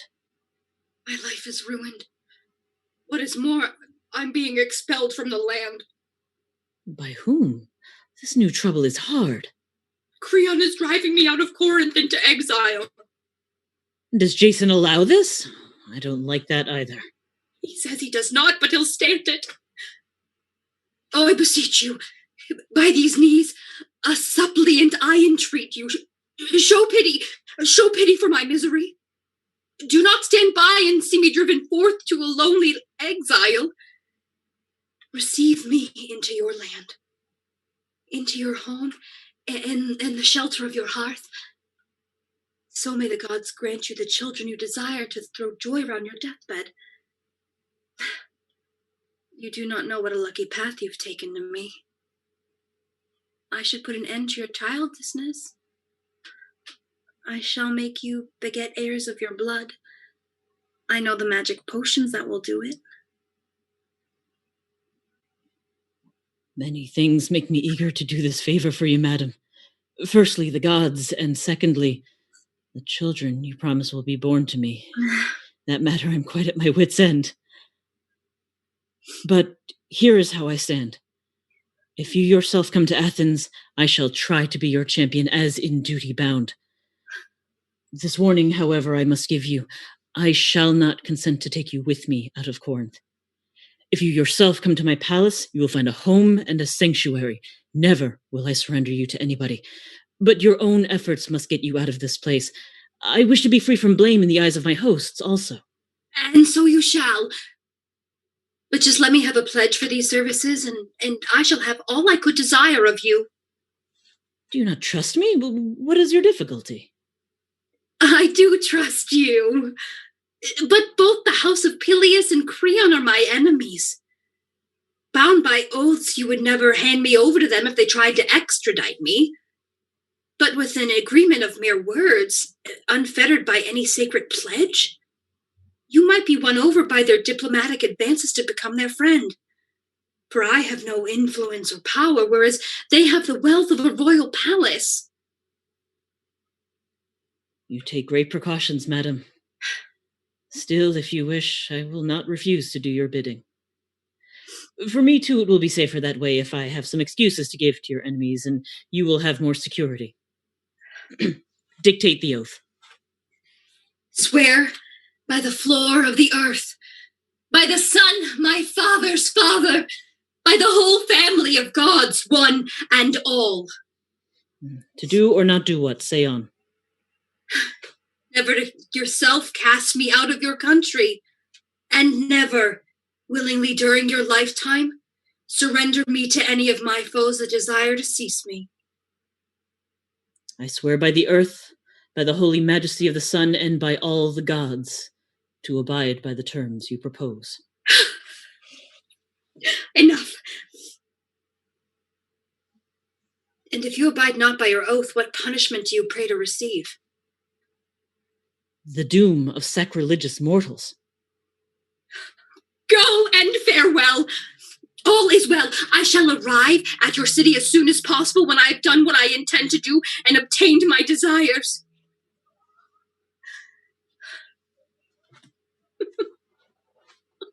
Maia's son, the Lord of Journeys, bring you safe to Athens, and may you achieve the desire that hurries you homeward, for you are a generous man in my esteem. Zeus and his justice! Oh, the light of the sun, the time has come, my friends, when I shall sing songs of triumph over my enemies. I am on my way. Now I can hope that my foes will pay the penalty. Just as my plans were most storm-tossed at sea, this man has appeared, a veritable arbor where I shall fix my moorings when I get to the town and citadel of Pallas.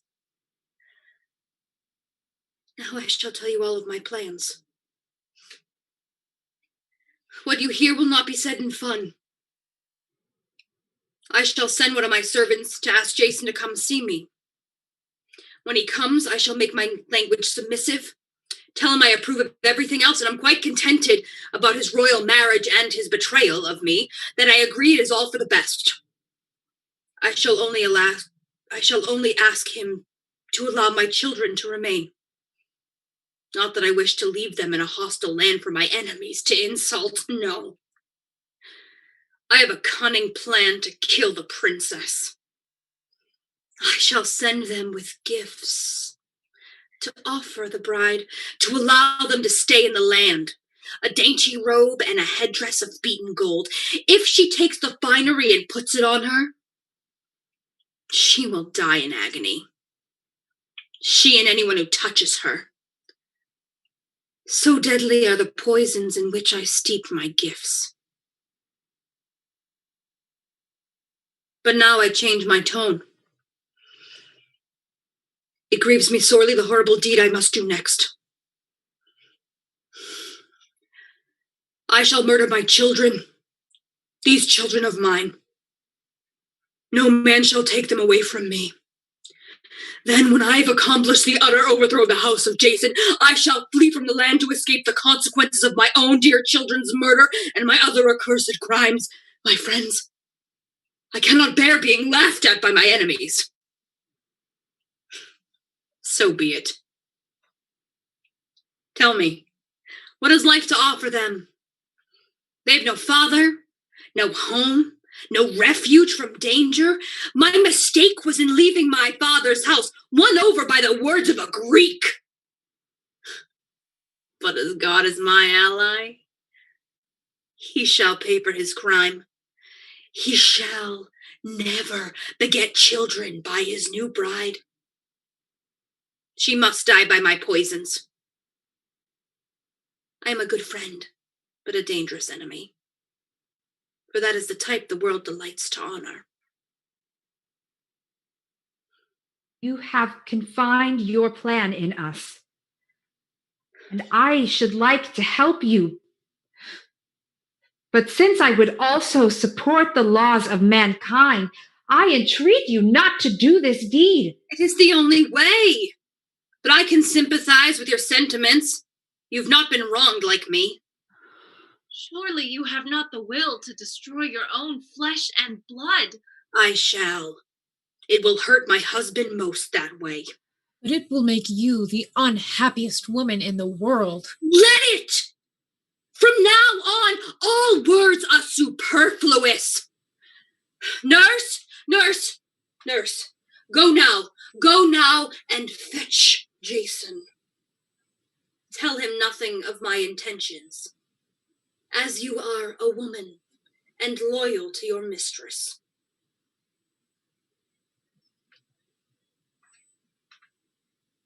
Aphrodite sprinkled the land with waters from the fair streams of Cephisus, and breathed onto it breezes soft and fragrant. Ever in her hair she wears a garland of sweet-smelling roses, and ever she sends the Loves to assist in the court of wisdom. No good thing is wrought without their help. How then shall that land of sacred rivers, that hospitable land, receive you, the slayer of your children? It would be sacrilege for you to live with them. Think. Or stabbing your children. Think. You are earning the name of murderess. By your knees we entreat you, by all which the world holds sacred, do not murder your children. Whence got you the hardihood to conceive such a plan? And in the horrible act, as you bring death on your own children, how will you steel your heart and hand? You should cast your eyes on them, your own children. Will you not weep that you should be their murderess? When your children fall at your feet and beg for mercy, you will never be able to dye your hands with their blood. Your heart will not stand it. I come at your bidding. Though you hate me, I'll not deny you an audience. What new favor have you to ask of me, woman? Jason, please forgive me for all I said. After all the services of love you've rendered before me, I can count on you to put up with my fits of temper. I've been arguing the matter out of myself. Wretched woman, thus I scolded myself. Why am I so mad as to hate those that mean me well? To treat as enemies the rulers of this land and my husband who, in marrying a princess and getting brothers for my children, is only doing what is best for us all. What is the matter with me? Why am I so furious when the gods are showering their blessings on me? Have I not children of my own? Am I forgetting that I'm an exile from a native land in sore need of friends? These reflections let me see how very foolish I've been and how groundless is my resentment. Now, I want to thank you. I think you're only doing the right thing in making this new match. I've been the fool. I ought to have entered into your designs, helped you to accomplish them, even stood by your nuptial couch and been glad to be of service to the new bride. But I am what I am. To say no worse, a woman. You ought not, therefore, to imitate me in my error or to compete with me in my childishness. I beg your pardon and confess I was wrong then.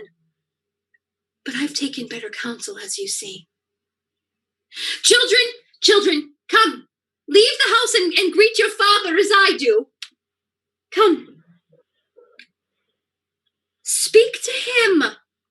Join your mother in making friends with him, forgetting our former hate. It's a truce. The quarrel is over. Take his right hand. Alas, my imagination sickens strangely. My children, will you stretch out your arms to me like that in the long after? Oh, my grief! Oh, how quick my tears are! My fears brim over. It is that long quarrel with your husband, now done with, that fills my tender eyes with tears.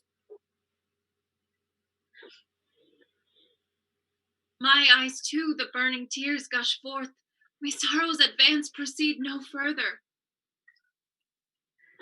That is the talk I like to hear, woman. The past, I can forget. It is only natural for one of your sex to show resentment when their husbands contract a new marriage. But now your heart has changed for the better. It took time to be sure, but now you are seeing the light of reason. That is the action of a wise woman. And as for you, my children, your father has not forgotten about you. Heaven willing, he has secured your perfect safety. And I feel certain that you will yet occupy the first place here in Corinth, alongside your brothers, nearly grown up. and your father, and any friends he has in heaven will attend to the rest. May I live to see you sturdy and strong, in the flower of your youth, triumphant over my enemies. You there, why wet your eyes with hot tears and avert your pale cheek? Why are you not happy to hear me speak thus? It's nothing. Just a thought about the children here. All this weeping over the children, it is too much. I am their mother. Just now when you were wishing them long life, a pang of sorrow came over me, in case things would not work out that way. Cheer up, then. I shall see that they are all right. Very well. I shall not doubt your word. Women are frail things and naturally apt to cry. But to return to the object of this conference, something has been said, something remains to be mentioned. Since it's their royal pleasure to expel me from the country, yes, I know it is the best thing for me too. I know well not to stay in the way here of you and the king. I then shall off into exile. But see that the children are reared by your own hand. Ask Creon to let them stay. I do not know if he will listen to me, but I shall try, as I ought. At least you can get your wife to intercede with her father on their behalf? Certainly, and I'm certain I shall persuade her. If she's a woman like the rest of us. In this task, too, I shall play my part. I shall send the children with gifts for her, gifts far surpassing the things men make today. A fine robe and a headdress of beaten gold. Nurse, be quick there. Let one of my maids bring the finery here. What joy will be hers. Joys innumerable, getting not only a hero like you for a husband, but also raiment which the son, my father's father, gave his children. Nurse. Here, my children, take these wedding gifts in your hands. Carry them to the princess, the happy bride, and give them to her. They're not the kinds of gifts she will despise. Impetuous woman, why leave yourself thus empty-handed? Do you think the palace lacks for raiment and gold? Keep these things to yourself. Do not give them away. If my wife has any regard for me at all, she will prefer me to wealth, I'm certain. Please let me. They say that gifts persuade even the gods, and gold is stronger than 10,000 words. She has youth and a king for a father. And to save my children from exile, I would give my life, let alone gold. Away, my children. Enter the rich palace and entreat your father's young wife, my mistress, to let you stay in Corinth. Give her the finery. That is most important. She must take these gifts in her hand. Go as fast as you can. Success attend your mission, and may you bring back to your mother the tidings she longs to hear.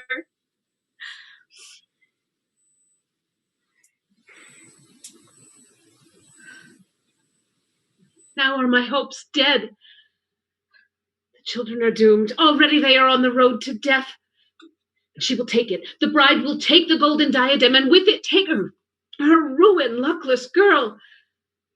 With her own hands, she will place the precious circlet of death on her blonde hair. The beauty of it, the heavenly sheen, will persuade her to put on the robe and the golden crown. It is in the halls of death she will put on her bridal dress forthwith. Into that fearful trap she will fall. Death will be her portion, hapless girl. She cannot overleap her doom. And you, poor man, little luck your father-in-law is bringing you.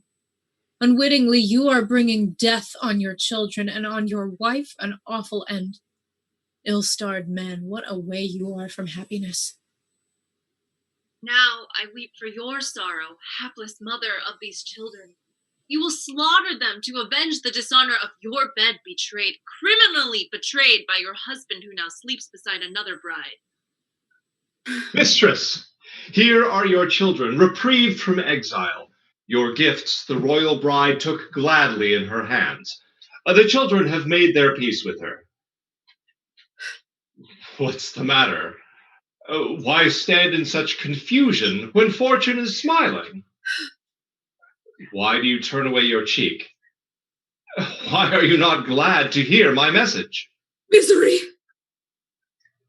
That note does not harmonize with the news I have brought. Misery and again misery! Have I unwittingly brought you bad news? I thought it was good. Was I mistaken? Your message. It is not you I blame. Why then are your eyes downcast and your tears flowing? Out of necessity, old man, out of strong necessity. This is the gods' doing and mine and my folly. Have courage. Someday your children will bring you two back home. Ah me, before that day I shall bring others to another home. You are not the first woman to be separated from your children. We are mortals and must endure calamity with patience. That I shall do. Now go inside and prepare their usual food for the children. Oh, my children, my children. For you, indeed, a city is assured and a home in which, leaving me to my misery, you will dwell forever motherless. But I must go forth to exile in a strange land before I have ever tasted the joys of seeing your happiness, before I've gotten you brides and bedecked your marriage beds and held aloft the bridal torches. Alas! My own self-will has brought me to misery. Was it all for nothing? My children, the rearing of you and the agonizing labor, all the fierce pangs I endured at your birth. Ah, me! There was a time when I had strong hopes, fool as I was, that you will tend my old age with your hands and dress my body for the grave of fate the world might envy. Now that sweet dream is gone. Deprived of you, I shall live a life of pain and sorrow. And you, in another world altogether, will never again see your mother with your dear, dear eyes. Oh, the pain of it!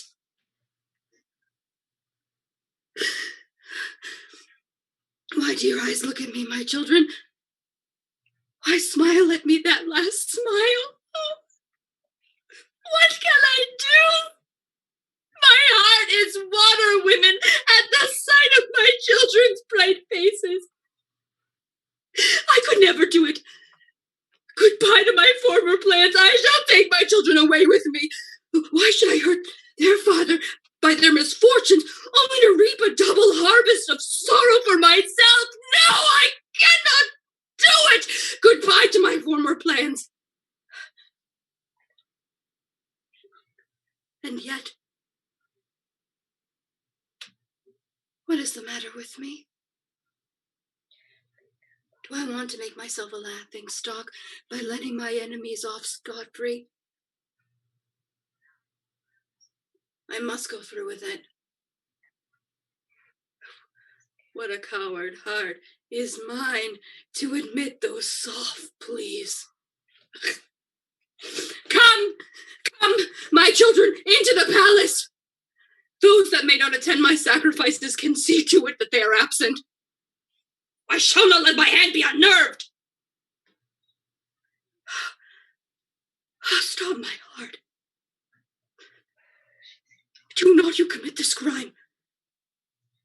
Leave them alone. Unhappy ones, spare the children. Even if they live far from us, they will bring you joy. No, by the unforgetting dead in hell, it cannot be. I shall not leave my children for my enemies to insult. In any case, they must die. And if they die, they must. I shall slay them who gave birth to them. My schemes are crowned in success. She shall not escape.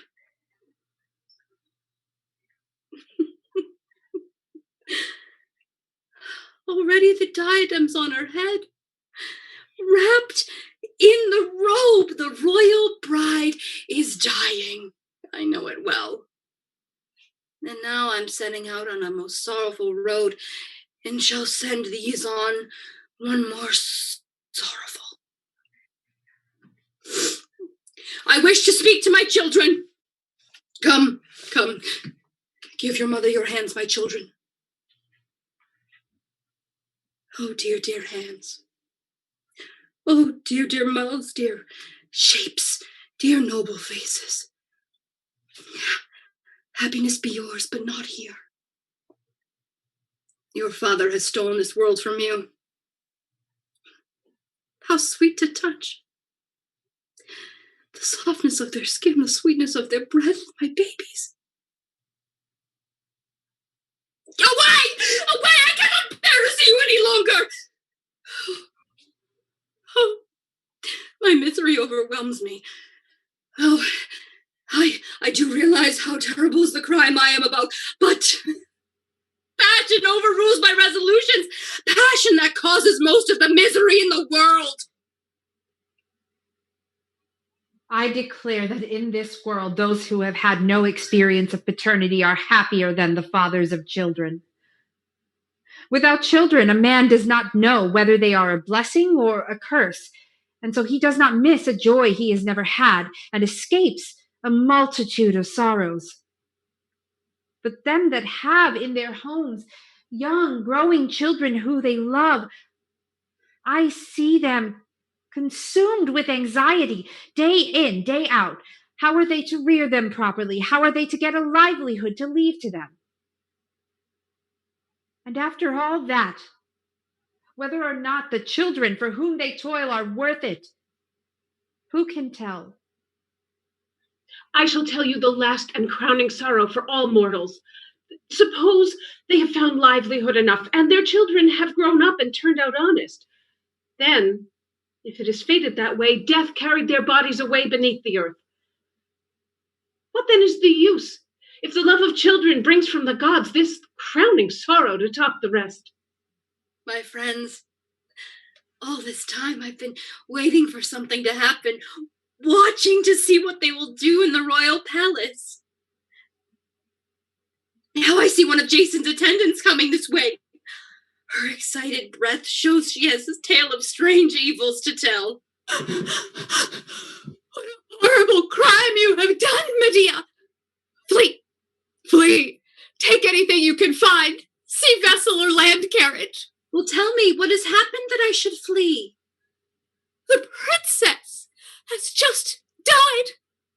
Her father, Creon, too, killed by your poisons. Best of news!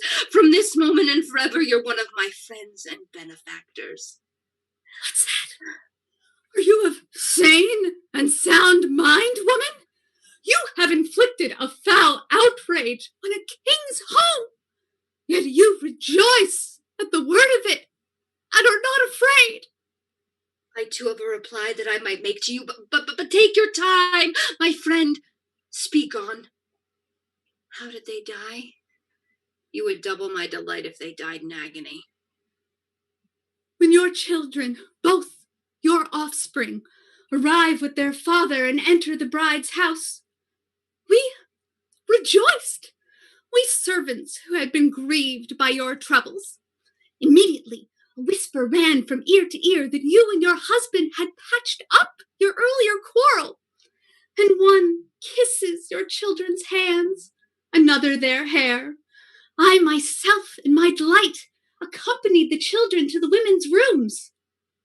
The mistress, who now we respect in your place, did not see the two boys at first, but cast a longing look at Jason. Then, however, resenting the entrance to the children, she covered her eyes with a veil and averted her white cheek. Your husband tried to allay the maiden's angry resentment, saying, "You must not hate your friends. Won't you calm your temper and turn your head this way? You must consider your husband's friends your own. Won't you accept the gifts and ask your father to recall their sentence of exile for my sake? Well, when she saw the finery, she could not refrain, and before Jason and your children were far away from the house, she took the elaborate robes and put them on her. She placed the golden diadem upon her clustering locks and began to arrange her coiffure before a shining mirror, smiling at her body's lifeless reflection.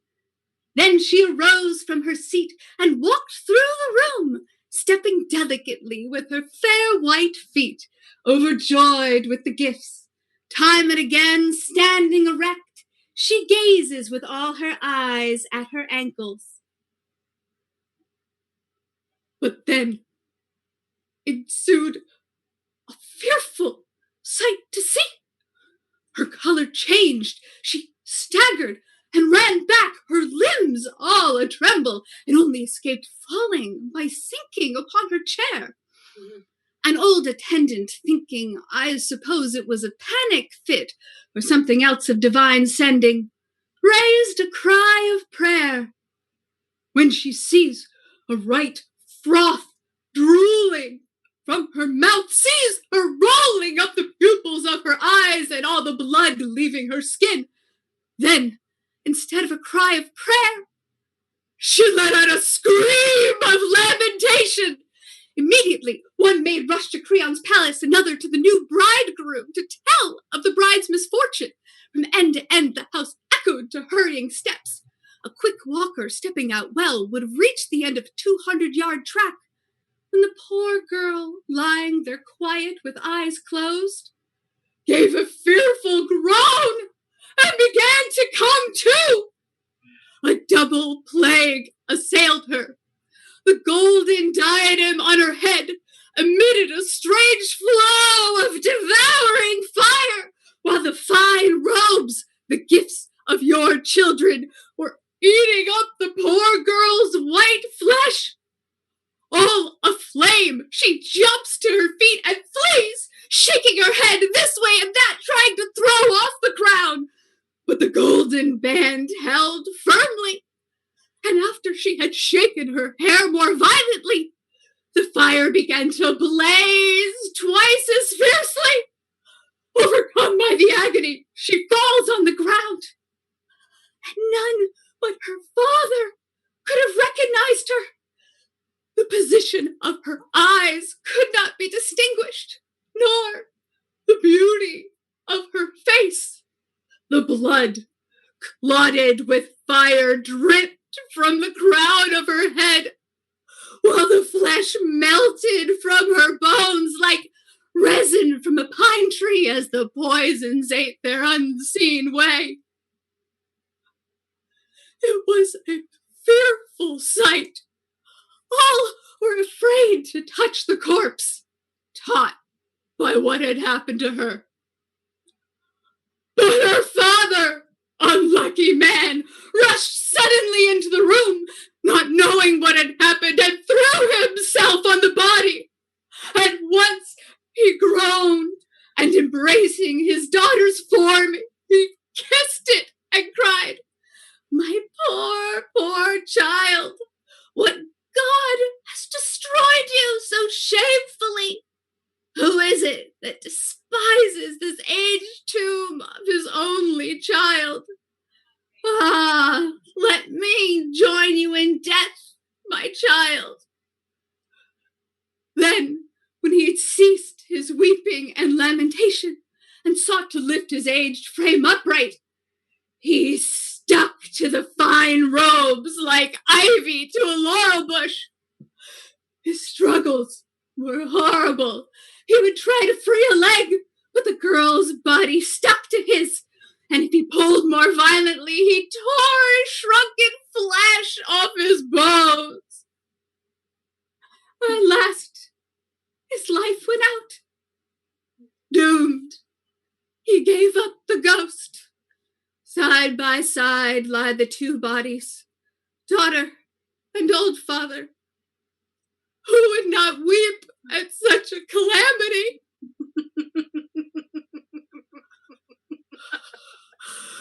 It seems to me I need not speak of what's in store for you.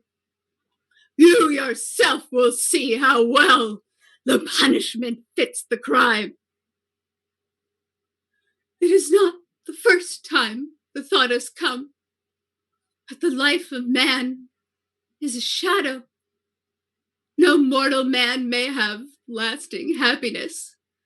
When the tide of fortune flows his way, one man may have more prosperity than another, but happiness, never.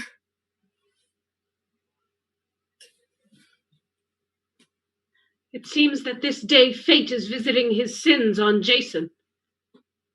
Unfortunate daughter of Creon, we pity your calamity. The love of Jason has carried you through the gates of death. My friends, I am resolved to act and act quickly. I can delay no longer, or my children will fall into the murderous hands of those that love them less than I do. In any case, they must die. Now, my heart, steel yourself. Why do we still hold back? The deed is terrible but necessary. Come, my unhappy hand. Seize the knife. Seize it. Before you is the course of misery, lifelong misery. On now to the starting post. No flinching now. No thinking of the children, the darling children that call you mother. This day, this one short day, forget your children. You have all the future to mourn for them. I, to mourn. Though you mean to kill them, at least you loved them. Oh, I am a most unhappy woman. O earth, O glorious radiance of the sun, look and behold the accursed woman. Stop her before she lays her bloody, murderous hands on her children. Sprung are they from your golden race, O sun, and it is a fearful thing that the blood of a god should be spilled by mortals. Nay, stop her, skyborn light, prevent her. Deliver the house from the misery of slaughter and the curse of the unforgetting dead. Gone, gone for nothing are your maternal pangs. For nothing did you bear these lovely boys, O woman, who made the inhospitable passage through the gray clashing rocks. Why let your spleen poison your heart? Why this murder lust where love was? On the man that spills the blood of his kinsman, the curse of heaven descends. Go where he may, it rings ever in his ears, bringing sorrows and tribulations on his house. What am I to do? Where can I escape my mother's murderous hands? Listen, listen, it is the cry of the children. Oh, cruel, ill-starred woman. I know not, my dear, dear brother. Should we break in? Yes, I will save them from death. No, for God's sake, save us! We need your help! Heartless woman! Are you made of stone or steel? Will you slaughter the children your own seed? Slaughter them with your own hands? You, women there, standing in front of the house. Is Medea still within her wrath this dreadful deed, or has she fled? I tell you, she had better hide under the earth or take herself off on wings to the recesses of the sky, unless she wishes to give satisfaction to the family of the king. Does she actually think she could slay the rulers of this land and get safely away from this house? But I am not so anxious about her as I am about the children. The victims of her crimes will attend to her. It is my own children I am here to save, unless the family of the king intends to do them some injury for the foul murders their mother has committed. Poor Jason, you do not know the sum of your sorrows, or you would not have said these words. What is it? She does not wish to kill me too, does she? Your children are dead, slain by their mother's hand. Why? Where did she do it? Indoors or out here? Open the doors and you will see their bodies. Quick! Servants! Loosen the bolts! Undo the fastening! Let me see the double horror, the bodies of my dead children, and the woman that... Let me punish her! Ah!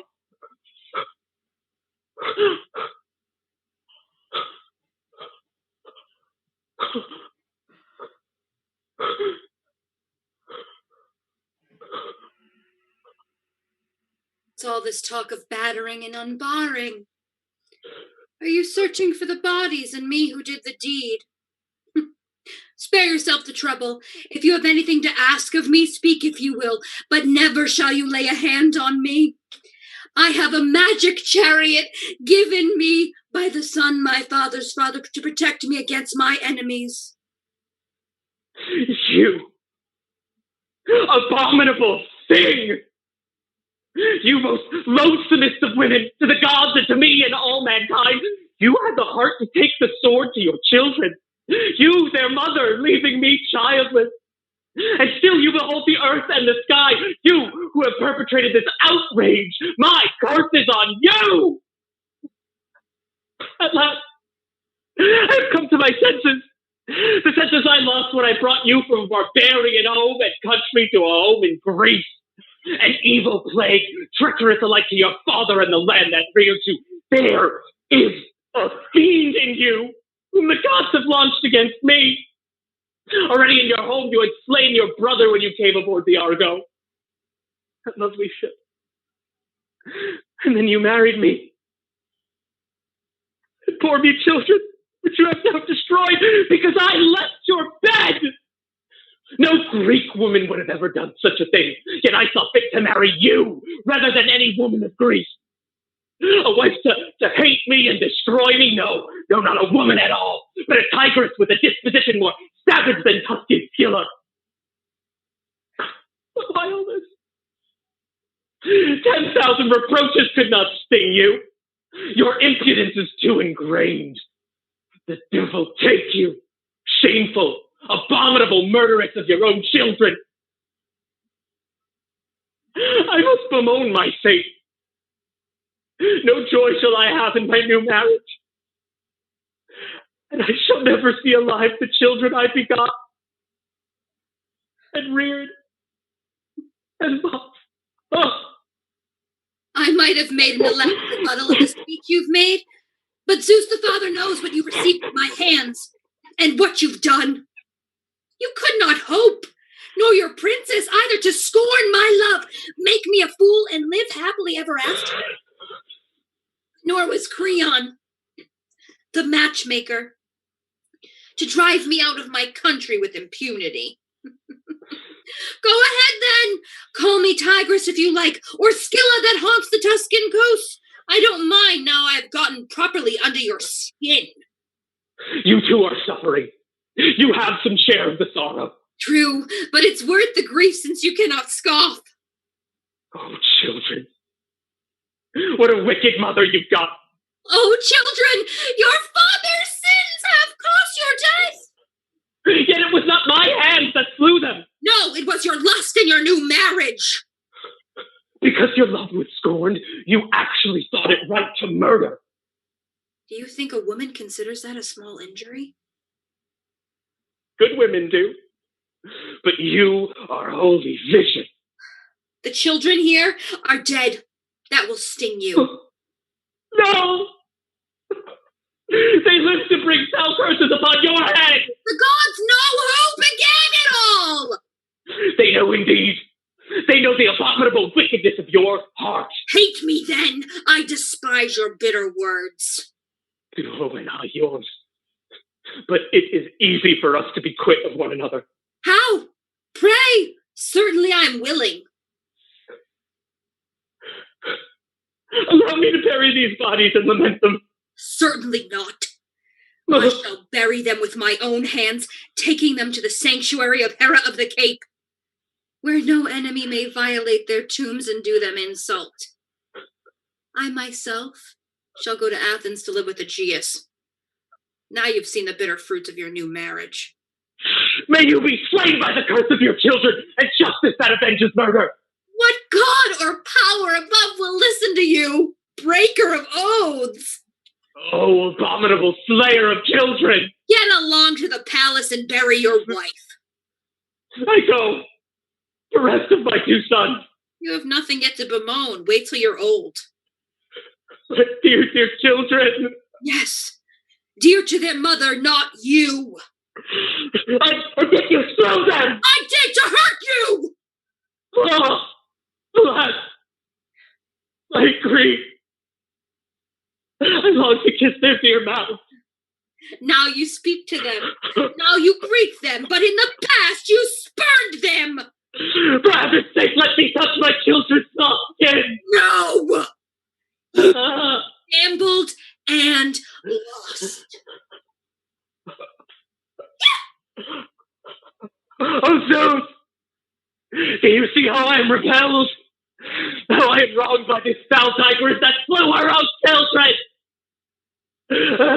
But such a lament as I can, and I call upon the gods. I invoke the powers above to bear me witness that you slew my children! And now prevent me from embracing their bodies and giving them burial. Would that I never had forgotten them at all, to live to see them slain by your hands!